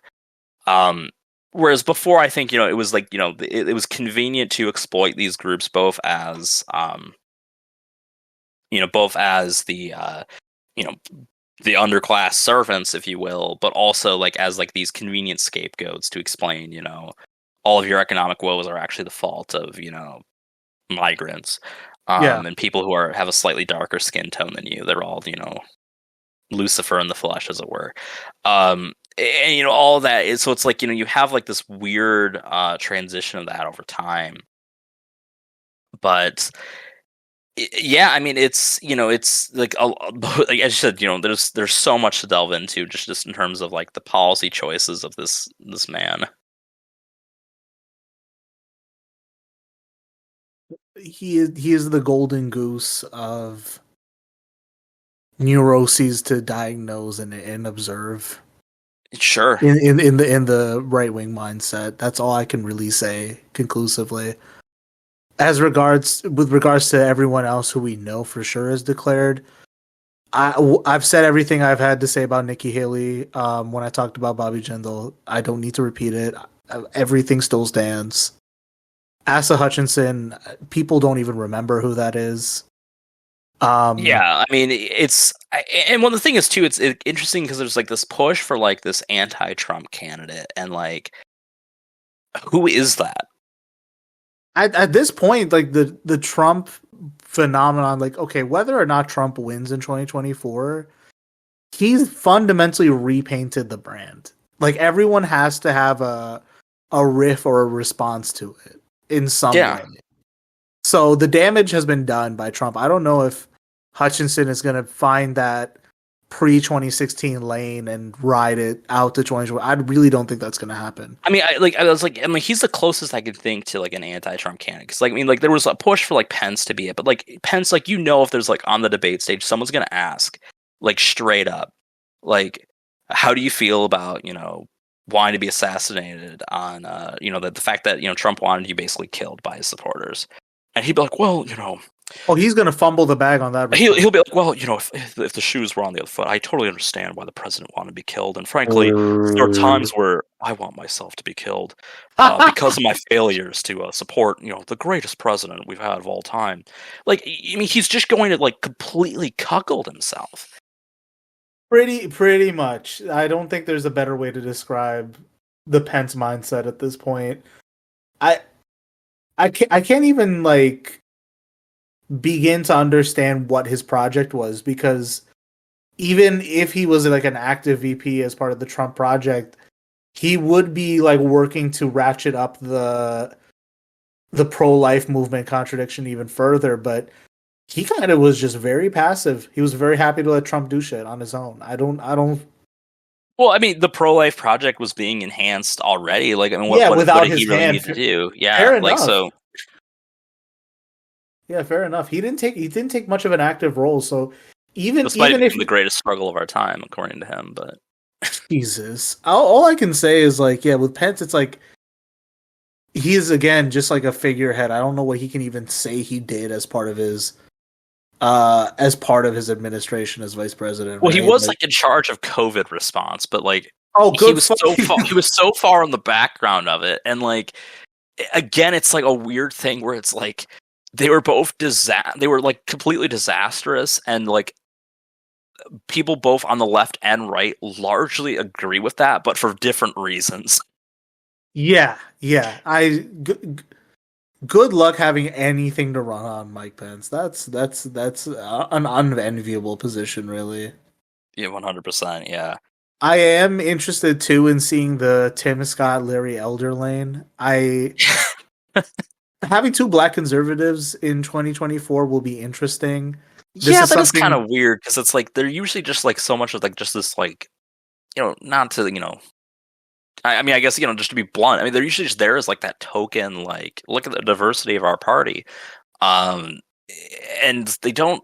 I don't know. I mean, like neither of these people are like. I mean, I'd say Elder probably has a better shot than Scott. Like Scott's just like a void of charisma. Oh, we did forget to mention that when Feinstein that she mixed him up with Raphael Warnock. So yeah, she's hilarious. That's so definitely fucking funny. There mentally. Yeah, I don't know. This is definitely like a lane that we will need help commenting on. We're gonna need like specifically black guests to help us unpack some of this stuff with like what is the right in the African American space, right? It's its own kind of thing, but Larry Elder specifically comes out of that cultural grievance pipeline to the right, and it's very interesting to see that kind of guy come into the fold. I don't know if he's gonna get enough to make it to the debates or not, but there's like we were saying earlier with like the Texas shooter, I think there is this pipeline of cultural grievances as a entry point for specifically minority men as a pathway to the right, and seeing like again like media figures exploit that a lot. Larry Elder being one of them, Tucker being yet another of them, although he is less of a pipeline and more of like a mail shoot, right? Yeah. So yeah, I'm very there's much to unpack there. I will need help unpacking that. Vivek Ramaswamy, I can unpack that one myself. Oh buddy. I'm shaking that bag open. All I can really say, right, is that South Asians have really benefited from that model minority framing. And I think a lot, like, they tend to be pegged as either liberal or apolitical in certain contexts. But the right fold of it has been very visceral in its desire to protect its position. It wants to protect everything it's coveted from its model minority status, and doesn't care about trampling over people in the process. People don't necessarily know this stuff, and diaspora history is very poorly understood. One, in American history as a broader study, and also just among people. Something that I think like goes back to as far as like the earliest communities of people who migrated to the United States from India, right? During the initial censuses of like how do we count South Asians, there was a vocal contingent of people who wanted to be counted as white. And I don't think that mentality went anywhere, even with later waves of immigration. I think it has basically festered in certain segments. I think certain, people who make it through the immigration system harbor right-wing views that they already had while living in India.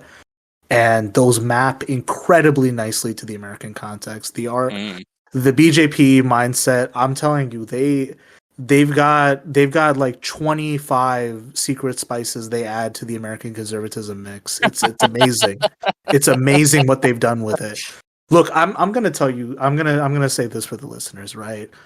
When I was visiting the motherland a couple of years ago, I was overhearing a conversation about what I can only describe as like it's very similar to the complaints right wingers would leverage about affirmative action in public education settings, right? Sure. In India, it's more along caste lines that those biases are applied favorably for the minorities in that case, right? But everything that was said, I had heard verbatim on like a Fox News clip on Facebook. I had heard verbatim on a PragerU video. I had heard it verbatim from like some right wing trolls like posts on social media, right? So, you know, the language of the right, it changes languages, but fundamentally has the same structures. It's not they're not really adding anything new to the mix when they you know posit anything. But I would definitely say that, you know, Vivek Ramaswamy, he comes out of that tradition. If not explicitly, he definitely fits the bill for minority membership in the Republican Party as a whole, especially in the Midwest context, right? Mm-hmm. And he plays up that tech industry, capital management profile to his advantage in conservative spaces. I don't know how he's spinning the big pharma connections. He's got to have an answer for that in the primary, because they can call him a vax cuck, and that might hurt him. Yeah, that could. That really could hurt him. But at the same time, right, is like, you know, he's I see him as fundamentally like he has no scruples, no moral compass. He's as right wing and fascistic as everyone else in the baseline of the party at this point. Wants to ban immigration, wants to ban any climate action, wants more austerity in the system, and I don't stand for it.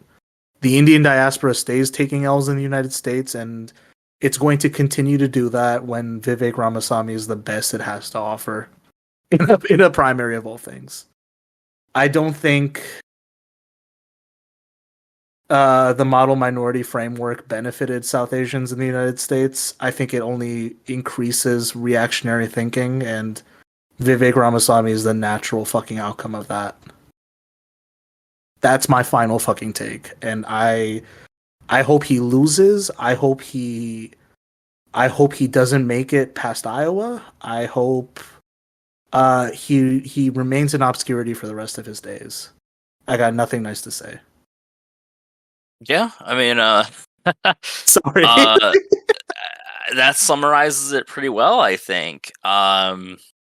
You know, I'm admittedly less versed in a lot of his stuff individually. I mean, I've seen some of the clips, right? I mean, you're right. Like, you know, most of his policies, it's you know, as far to the right as anyone else in that primary, right? There's not like any, you know, it's diversity kind of in a surface level only for most of these you know, candidates, right? Like, it's just that there's not like, you know, oh, well, there's like a special lens that they bring as like a member of such and such community. Like, no, like they don't have like, there's not a real like intellectual diversity in terms of like what's being presented, right? They're all, you know, speaking the same language, maybe just with a slightly different accent or dialect, but it's, you know, it's the same stuff, right? It's, you know, anti, you know, big government, whatever, you know, that, you know, nominally means and all that stuff. Right. And just another point I wanted to add too, right, is he really tried to ride that transphobia wave to get some mainstream coverage. Mm-hmm. And I'm not letting him live that down. I really find that stuff kind of disgusting, especially when him being South Indian, especially, and how in regions of South India there are more protections for trans people, even in the third world. Surprise, surprise, surprise, right? Yeah, interesting. even in like a traditional Hindu society, like there was a third sex. The idea of a transgender woman is not inherently foreign to us culturally, right? Mm. He can play up the Indian identity card all he wants. That was an opportunistic move on his part that I don't respect, and I can't stress it enough. In a time when anti-LGBT laws are an easy way for right wingers to boost their cred for social mobility within that sphere, as well as just one of the most regressive things we're doing in America right now. Well, and let's be clear that that's all they're really accomplishing is boosting their cred in that like particular like sphere. Like, you know, I mean, intellectual is probably a little bit of a stretch to refer to it as like, you know, the right wing intellectual sphere or whatever. But you know, that's all it is, right? There's no evidence that it has really improved their odds electorally. There's nothing that it has like, and the only thing it does is like help them in a primary or whatever, which is like that's the problem with like all of this stuff, right? Is like these individuals who are, you know, causing harm either through policy or through, you know, just their, you know, their rhetoric and sort of, you know, inspiring, you know, more hate in, you know, the hearts of their fellow man or whatever.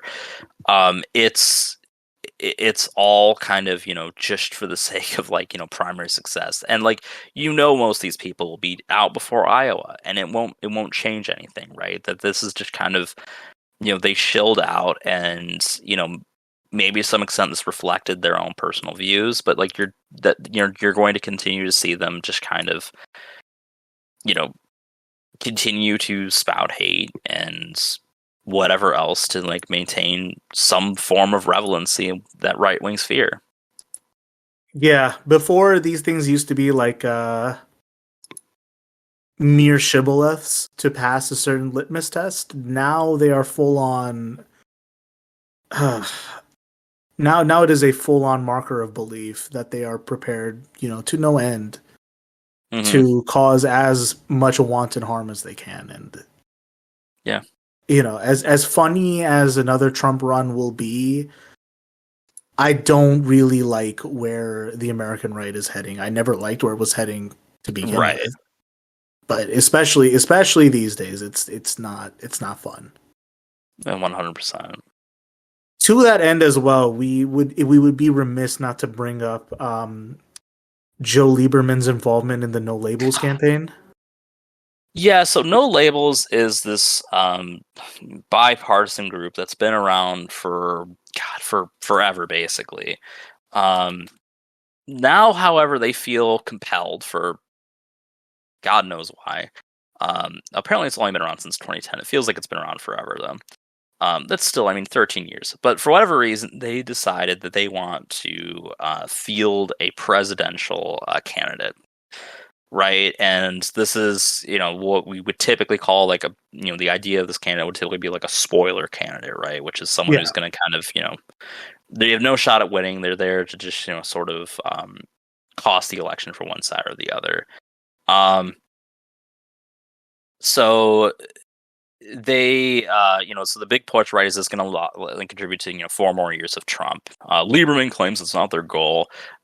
It probably is, right? I mean, No Labels is frankly a joke, right? And I think that that's become increasingly clear in more recent years that, you know, it's, you know, sort of nominally what they stood for was sort of this like preservation of like bipartisan civility, right? And like that's kind of, you know, what they represent. I think that there's like minimal, I mean, I'm not saying there's like no interest in that like at all, or like that that's like a nominally bad thing, but it is kind of, you know, problematic for a number of reasons, because it's like, you know, yeah, like, you know, we need to, you know, sort of like, you know, if someone's like bad, you should call them out, right? It's not like, you know, you shouldn't just have to like civilly, you know, the idea of this like Gilded Age where we were, you know, rubbing shoulders with, you know, segregationists. I don't think that that's, you know, a particularly palatable period that I really want to see recreated. But, you know, like more recently they've been, you know, just kind of, I think, increasingly more and more right wing. You know, it's kind of the manifestations of both sidisms, but even then it's sort of more and more pointing towards like, you know, not just both sidisms, but, you know, republicanism, like almost straight up. Yeah, I think that's spot on. There's a lot we have said on the podcast before about empty-headed centrism Yeah. as an object of political fetish that I don't know how much more we can beat that dead horse, but all I can really say, right, is that there is no longer a point where it's merely incidental or innocent. I think it fully, at this point, obscures certain realities intentionally. Mm-hmm. It's kind of it's dark, just stomach it, and I don't got any respect for it. Yeah, I don't either. I mean, there was, when they emerged in 2010, there was, maybe like, I don't know if like admirability is fair. I mean, it was like at the time, it was mostly like, only on the right really that you were seeing like kind of, more vitriol. But I think increasingly we're seeing like on the left, people just get like really frustrated with, the conditions of this country and the conditions of politics, kind of at large. And this is, this group has done little in defense of it, and again, it's like the centrism of like, like, oh, like there's, a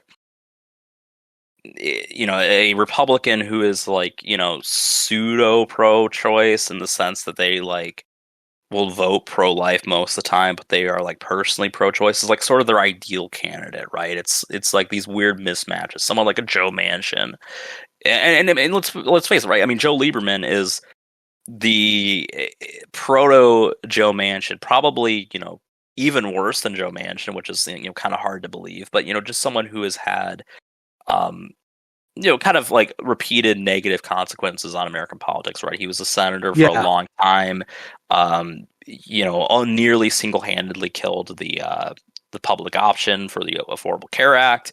A lot of things that he has, had his hands in over the years that have, probably, like, in general, I would say just not had a good impact on anything. No, not at all.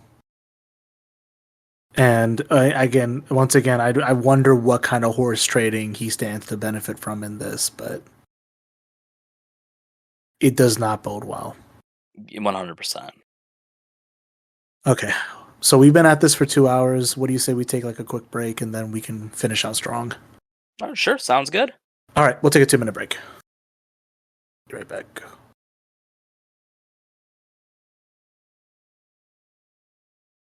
Okay, I'm back. Alrighty. Okay, so we talked about meaningless power rituals in America. Maybe let's speak on one that happened across the pond. You pay attention to this new coronation for King Charles at all? A little bit. I mean, I didn't really, didn't bother watching it live or really watching the whole ceremony, but it's been interesting kind of like seeing the commentary follow up, right? I mean, I think my favorite part was just, the comparison of his wardrobe to Supreme Leader Snoke from Star Wars. That was a weird style choice, yeah. Yeah, not the most flattering parallel, but that he went with it, and I guess he has to live with that choice. I think the one thing that got me is like one, especially after like Elizabeth II's passing, like the monarchy has felt especially hollow as like a social construct. Yeah. At least for our generation, right? Like she was crowned well before any of us were born, so she inherits that kind of like legacy impression. But then, seeing King Charles and she's a girl boss, so girl boss, I guess I don't really know what she's the boss of, but nominally a girl boss. Gaslight gatekeep girl boss. Let's go. But then specifically in King Charles's case, right? It's like this has just been like a guy walking around this whole time. And he's kind of got that like the legacy of like Princess Diana against him, which that's not a good rumor to have looming over yourself. Although in this case, not even a rumor, right? Just like the whole like the fact that they were divorced and whatnot, and like he was always the fall guy in that situation. Well, I was gonna go with the implication that he was responsible for her death, but well, that's what I figured. But I was like, even that. I mean, I think that's Yeah, that's neither here nor there. I think there's Right. just the general like consensus is that like he was less liked than his late wife. Of course, of course. And then just again with the infidelity and all that, it does not. Yeah, It's very odd that he got out of that and still gets like this bizarre public admiration and worship. It's very strange. a little bit. Yeah. Yeah, but I think once again, this is one of those few moments where as much as we complain about the United States and we comment on our bizarre social traditions and rituals, oh man, is it a relief not to have one of those? Yeah, I mean, not for some people in these circles. Some people are seem a little listful for our days under the monarchy, apparently. Yeah, But there was like a it's Massachusetts just Royalist squad or something. I don't know what that was about. yeah, I don't know. There's just some weird. I've seen some weird right wing takes that are like, oh, well, this is actually a better system, which is like weird because it's like this is a system where you have like this royal family who is just like basically like a government owned tourism business. I mean, like that's really all they are. Like they serve very little like functions of actual like meaningful power. It's just sort of this vestiges of this bygone era that like kind of fascinates people, right? I mean, you saw people generally interested in the coronation. I think a little bit more pushback than what we've seen from the monarchy in more recent years, just for I mean, obviously he's not the queen.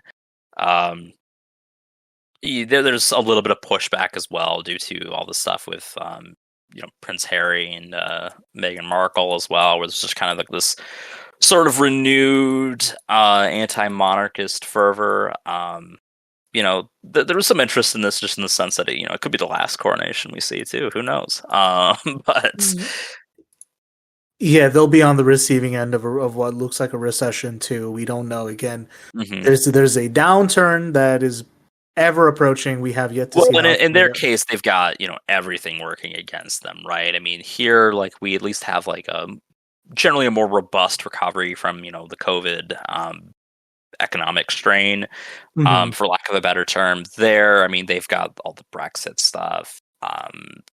There's just there's a lot of deep issues in the UK that have long been unaddressed and have been piled upon over the years as well.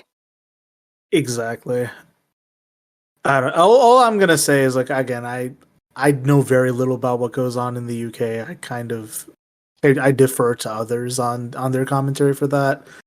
The podcast Gladio Free Europe did an episode on like the coronation and like Mm. some of the medieval history behind the coronation ritual. So it's a good listen for anyone who's interested. But yeah, basically, I I don't understand the right wing contingent in the U.S. that feels a need to make overtures to the monarchy, especially when I'm sorry, like if our whole thing is like 1776 rah rah America, I don't even understand like the idea of playful kindness. You know what I mean? Like you can Yeah, I be mean, civil, but it it is doesn't make sense. it is this deep contradiction, right? Like this veneration for the founders and the revolution, yet a maybe slightly less equal veneration for the monarchy is a bizarre thing that you can't really fully square together. Um, I don't, and I think it's kind of there's like this sort of international characteristic, and I think we're seeing it more and more for like sort of right wing ideology, and like the monarchy like as a symbol is still sort of nominally right wing, even if it's I mean Charles's personal brand of politics. I mean, I don't know what they are, and I mean they frankly don't I matter. I mean that's I know part he of. tried to meddle in like stopping the rent freeze movement in Ireland to some Mm. extent. So, and then he even tried to intervene in Scottish Parliament. I don't know what that was about, but like the royal family tends to lean conservative. That's not Yeah, controversial to say. Yeah, they tend to lean a bit more conservative, and but they're also sort of like, because of their sort of constitutional role there, they are limited in the facets for which they can actually engage in politics. Yeah. Um, so it's kind of irrelevant, but at least the institution of the monarchy is definitely conservative, and there's sort of that admiration for it. It's still sort of this vestige of like tradition, right? And that's kind of a big part for like these right wingers, right? Is the idea of traditions and um, things like that. But yeah, I mean, we've seen, I think, increasingly this like international veneration for it, right? I mean, we've seen look at the Brazilian um, elections, right? I mean, we've had sort of Trump in exile 2.0 there, right? Where there's kind of equal veneration in that capacity, and we're seeing, I think, more of this broad, I hesitate to use the term like solidarity, but there's more like it does feel like this is like as much as like rant against globalization and stuff like that. There does seem to be this globalized phenomenon that like right wingers are seeing sympathy in one another. Yeah, that's something that George Jackson talks about in his book, Blood in My Eye, which is a collection of his letters from prison. And in one of them, he does talk about, and I understand it's a controversial book, but in one of the chapters, he's talking about the nature of fascism, and it has this internationalist character that, like, conventional liberal frameworks of fascism do not seem to include. How it seems to follow the militant left in the same international flows, almost like after the left pops up, it will come up as like as an opposing force, right? So I think it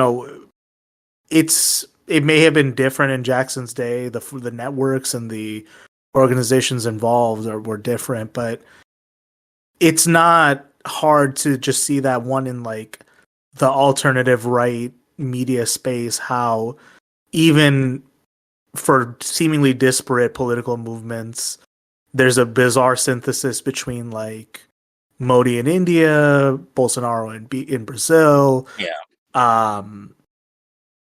You have somehow both the Ukrainian and the Russian right getting involved in different ways. You've got again Turkey, the Miami industrial complex. You name it. There is an internationalist character to the right that they downplay and that we often don't understand. But I would say that the U.S. lip service to the royals, I think, is still part of that, and it's not worth downplaying to a certain extent.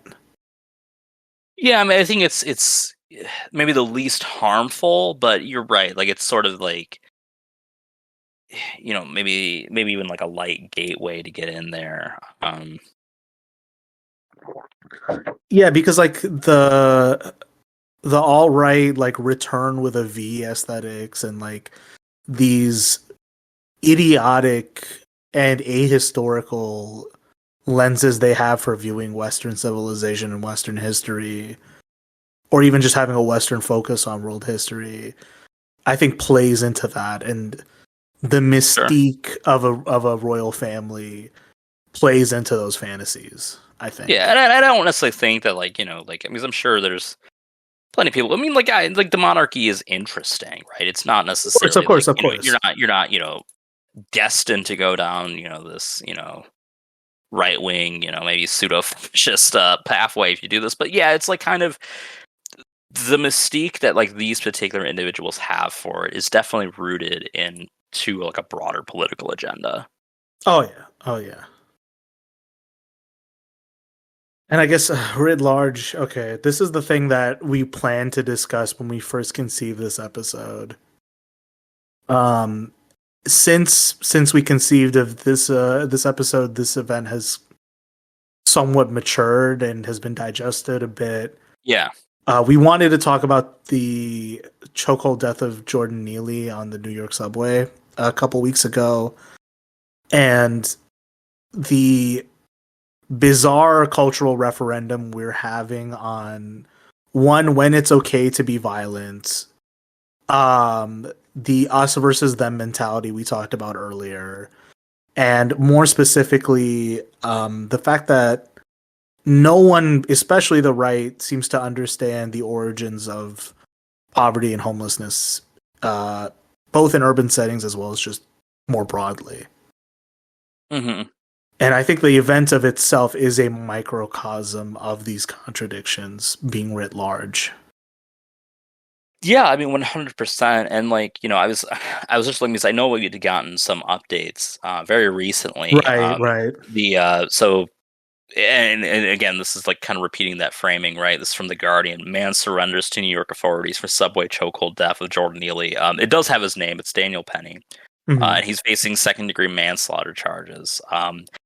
This event is just really bizarre, right? So it's like, it's largely unprovoked, right? It's Jordan Neely, I guess, just kind of, I mean, he's like yelling, kind of having like, I guess what could be approximated to like a breakdown, right? He's having this nervous breakdown. He's not like harming anyone, and even like the testimony from the man who killed him it was that he didn't like punch anyone or anything like that, but he just puts him in this chokehold. The chokehold's ultimately lethal; it kills him, right? And it's it's this intersection of a lot of things, right? There's this kind of this war against the homeless going on, that's kind of been like really reawakened in a lot of ways, right? And I'm not really sure what was the direct impetus for that, but we've seen kind of this push against the homeless people and stuff like that, Right. And like the response for from various outlets about this kind of speaks to where they are in this, right? I mean, I think on the right you've kind of seen that like this was sort of deserved. It's kind of it appeals directly to their like vigilante fantasies, even if like there wasn't like a crime really being stopped here or prevented. But also, like, it kind of speaks to like this larger issue, which is that you just fundamentally do not see like the dignity of these human lives, right? That like this man exists for you to satisfy your like vigilante fantasy of murdering someone or killing someone, right? I mean, murder is the legally termed, and we can use that after he's found guilty if he is, but like it's like that you have like this person doesn't have like it's like a dignity to their life because of their circumstances or whatever, and that's kind of deeply disturbing. It is, and like again, the press not giving Daniel Penny's name until it was basically leaked to kind of defend this guy's identity but not the victims, and then two, his background as an ex-Marine. It paints this very dark picture of the frontier coming home, right? Of these guys who are trained to see everything as a threat, and right. Which I mean, I guess speaks to another broad. Which is it's funny too because I've never seen that really vote. Like I'm not necessarily saying that like defends his actions per se, but like I've never seen that maybe more reasonable take as like a defense for like why he did it, right? Like there's no like throwing that he had PTSD to excuse. They're not even playing that one. Which again makes me really shudder. Like, oh, so this was he decided that moment he was going to do it, right? But again, like this guy who's trained to just put down any mild threat with the most hostility possible. Sure, it is indicative of like, okay, this guy was we trained this guy to do violence abroad, and he brought the violence back home with him. That's never a good sign. That's really not a good sign. But then. To that end as well, right? Is like this right wing overall, but like yes, liberals are prone to it. A certain class of person is prone to this of like, I deserve a luxurious life in the city, free of annoyance, hassles, and specifically having to interact with people who are unwell, in despair, or uncouth because of the conditions of immiseration, right? And it's not to say that like I myself am any better. I think the common defense, people defending Penny, which again, these are stupid defenses they made, is like, well, what are you doing to make it better? Or like, oh, I bet you're saying all this to make yourself, look more virtuous. Well, I'm not killing someone. That's that's kind of maybe a start. I don't think it's a particularly bad start either. But yeah, it's like it's kind of ridiculous, right? I mean, I don't like. It's not to say that like you should be miserable living in the city or whatnot, right? I mean, these should be livable places, but like I've never lived in the city, right? But like, I mean, I've encountered people like this where they're just like kind of a public nuisance, like and it's like, it never for a second does it cross my mind like, man, like I could really just go over there and put him in a chokehold, like, and some of these people, I mean, maybe that's a little too dark, but I was like, I mean, I don't know, like some of like those like. I mean, back when we were in college, right? Like, the little, like, the wacko priest that would come and stand on his little soapbox, right? Like, he might have deserved that. Maybe not to die, but, like, might have deserved, some... so he might have had an assault coming his way. Not condoning violence, but, he was definitely enough of a public pest that I think, had someone, tackled him, I don't think anyone would have took the stand against that man, but... it's just again, it's such a certain level of tolerance, which is, I mean, I'm not asking for much on that, like a certain level of tolerance, especially when you have to interact with a lot of people on a daily basis. It's just kind of to be expected, right? Like at the very least, don't like kill them, I don't know. There's this like the right is basically asking for a self-discretion to break the social contract, basically.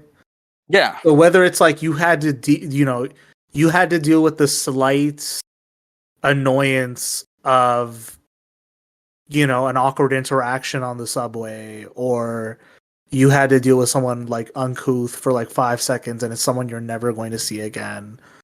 Well, look at how these people respond to like, much more serious, like, actions of like personal, like, I mean, look at how they react to like, women getting raped or sexually assaulted, right? Like, oh, it's like, she probably had it coming or whatever. It's like their go-to response is like, it's not compatible with their own, like, well, other than, I guess like there's a man doing this action and there's a man doing the other one too. So both are, worthy of defense maybe. Well, and it maybe like we don't need to, have anything more complex than what this is, which is this was a clear, like, there's a clear racial bias here. Mm-hmm. That's why he got away with it. And he's only going to get charged with second degree, like manslaughter, right? But at the same time, like, there is this like broader thing that I find this nested within, right? Which is like, how dare you inconvenience me? And you see this in like how many times you see this like statement of like, if someone blocked the road with a protest, I deserve the right to plow through them. Yeah, I mean, haven't they like passed legislation in some states enabling that? Anyways, Florida is one of those places. Yeah. So it's again like it's nestled in this idea of like someone they deem lesser than them dares inconveniencing them. Yeah. And that's like an instant cause for termination. It's death drive times 1,000. It's just bizarre behavior, but I think like there is just something like, again, like tying this back to like 2016 and the Trump brand of fascism coming into the hold, and Charlottesville and Heather Heyer getting hit by that car, right? Yeah. This recurring image of like someone with like a right-wing bias literally plowing through somebody because they deem them an inconvenience keeps coming up. These people keep basically demanding their right to be misanthropic. And there are people who are nestling that within like an anti-crime, or like a pro-public safety like lens, but it's fraudulent. It's fundamentally misanthropic. I have no other language for it other than, this is just cribbing over having to deal with being in a public square. I'm sorry, people have been in public squares for thousands of years, dealing with all kinds of people. You go home, you sleep it off. I don't understand. Like, the real tragedy is that no one was there to help Jordan Neely with his housing issues, his mental issues. None, like, that's the real crime in this. The real crime in this is that actually all of us are powerless to help people who are homeless. You know what I mean? It's your discretion to, hand the guy like a marginal sum of money or direct them somewhere. You have a nonprofit industrial complex that takes the role that social services are supposed to take, and they're limited by design. That's the real crime we can't talk about anymore. But we're stuck with... I'm not even going to say the people fighting this are in the wrong. I think everyone calling out this mentality is correct, but because these people are spending so much time promoting this misanthropic mindset and then forcing people to come talk about it on their terms, is this like generative way to sublimate the issue almost, right? Is like, let us be. And the let us be in this case is let us kill people with impunity. We deserve it. That is American fascism. I don't know how else to say it. It's transcended arguments of like self-defense and whatnot. And like, because like self-defense, I think, was the more like that was the palatable, justification for some of the stuff, right? I mean, and we've been seeing increasingly. I mean, the problem is that has been stretched to be like, oh well, like the self-defense was from the perceived potential of harm because the dude was black, right? I mean, that's kind of been how that's been like, conflated into more problematic views and problematic actions, more importantly. But now it's being extended into just like, as you said, like just mild inconveniences are grounds to slaughter someone, and really it's minor inconveniences of as a protesters and whatnot. I mean, I guarantee like we had like the Genocide Awareness Project on campus a few times, right? I guarantee if someone like plowed through that display and slaughtered the people behind that, I doubt the right wingers would think that was remotely morally acceptable. Well, they would be ready to cry bloody murder, but in this case, right? I mean, okay, Jordan Neely is only a microcosm of this broader problem. Like in Rochester Hills a few years ago, like a black middle school student gets lost on the way walking to the bus and makes the mistake of knocking somebody's door to ask for directions. Is greeted with a shotgun. I think this was only a few weeks ago. Like this is happening to white people now. Like a white girl like gets lost in the neighborhood, knocks a door and gets shot. Like it's at a point, yes, there is a racial component to this, but it's also a combination of that and misanthropy at this point. Yeah, I mean it's a mix. It's like you're mixing those two things together and whatnot, and it's I mean, there like again, like it speaks to sort of just, kind of the fear mongering that we've been getting for these groups and whatnot, and just to the point where people are afraid, not even just of people of different groups, and like the thing is too, and like I want to reiterate this is like in this circumstance, like I don't think anyone's making like Jordan Neely into like a martyr, right? Like it's just that like this is like he's I don't want to say like he's a nobody, right? But it's just the fact that he's just like this manifestation of like just this like incredibly ordinary individual. Like maybe he had some stuff that what maybe not necessarily like he was like a person of supreme virtue or whatever, but like that doesn't reduce his like personal rights or dignity to live, right? And that's kind of the thing that's really at debate here, right? Is that like this is very much like it could be you, right? Like like it's like a second degree murder charge because like I don't think the guy like who killed him planned on like I don't think he like left his apartment that day or whatever thinking like I really want to kill a dude on the subway. But like we have these people like just kind of like spur. I mean, like it's arguably more problematic. People spur of the moment are just like, wow, like this guy's annoying me. I'm just gonna like murder him. Like that's like like we've really kind of failed as a society if this is like the go-to response. 100%. I think like that's really the point here, right? Is like why defend Jordan Neely? Why? It's like it's the fact that this was just a person like you who Yeah. whose only crime was slipping through the cracks like anyone randomly could. And it's like, again, if you think you're immune to it, I'm sorry, we don't have a fucking social safety net anymore. Anyone could fall through the cracks. And the threat of homelessness is how they keep everyone else in line. I don't know how else to say it, right? And the fact that when you fall through the cracks, not only are you deprived of not even like you're deprived of your basic needs, you're also deprived of fundamental dignity at that point. And like, I'm sorry if you had to deal with a homeless person who's lost their mind, but think about what losing your dignity that long will do to somebody. Yeah. It doesn't mean that everyone's a martyr or an innocent person. You don't have to be homeless, right? I mean, like, there's people. I mean, like, I mean, just with the nature of like just the stresses of modern society. Like, yeah, people might just go on like start yelling and whatnot. I mean, that doesn't give you an open license to just slaughter them. And that's like kind of the thing here, right? It's like there's a pretty dangerous precedent, maybe that could be set legally, but also could be just that kind of just exists culturally now. If we're going to defend this stuff, that like it's totally fine to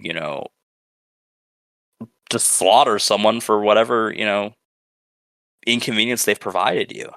Yeah, and there's this increased understanding of people talk a lot about trauma and adverse experiences and how these lead to dysfunctional behaviors. Everyone seems to understand that on paper, but can't seem to remember that when it happens in practice. I don't know where that kind of bass-ackwards thinking evolved from, but I don't know. People gotta wise up. People really have to wise up. People are getting finessed into the most misanthropic forms of thinking every fucking day, and it's getting foolish. I don't know.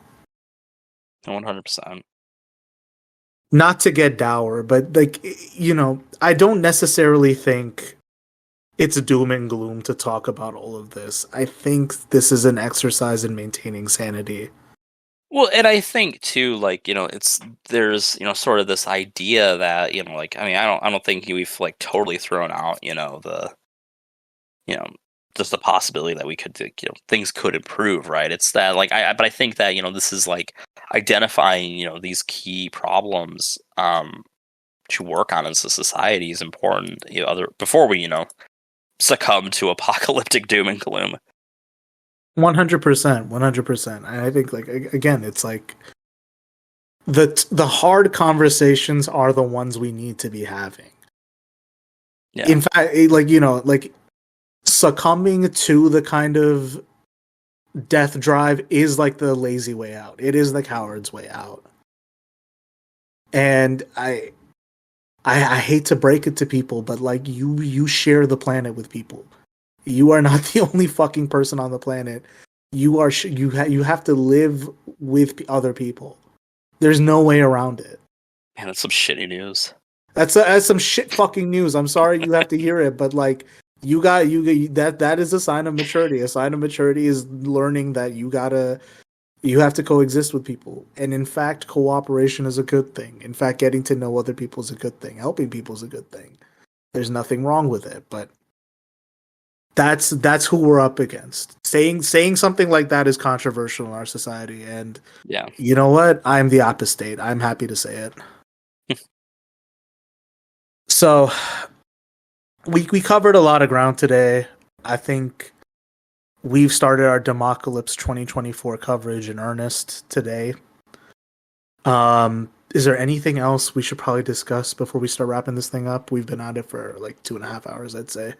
Yeah, I think we did a pretty good job covering everything. I think pretty succinctly too. I mean, considering it was a long episode, but I think I think we gave everything the level of conversation that I think it warrants at this time. I mean, expect more Democalypse as time proceeds. Hopefully not an apocalypse, but just more Democalypse.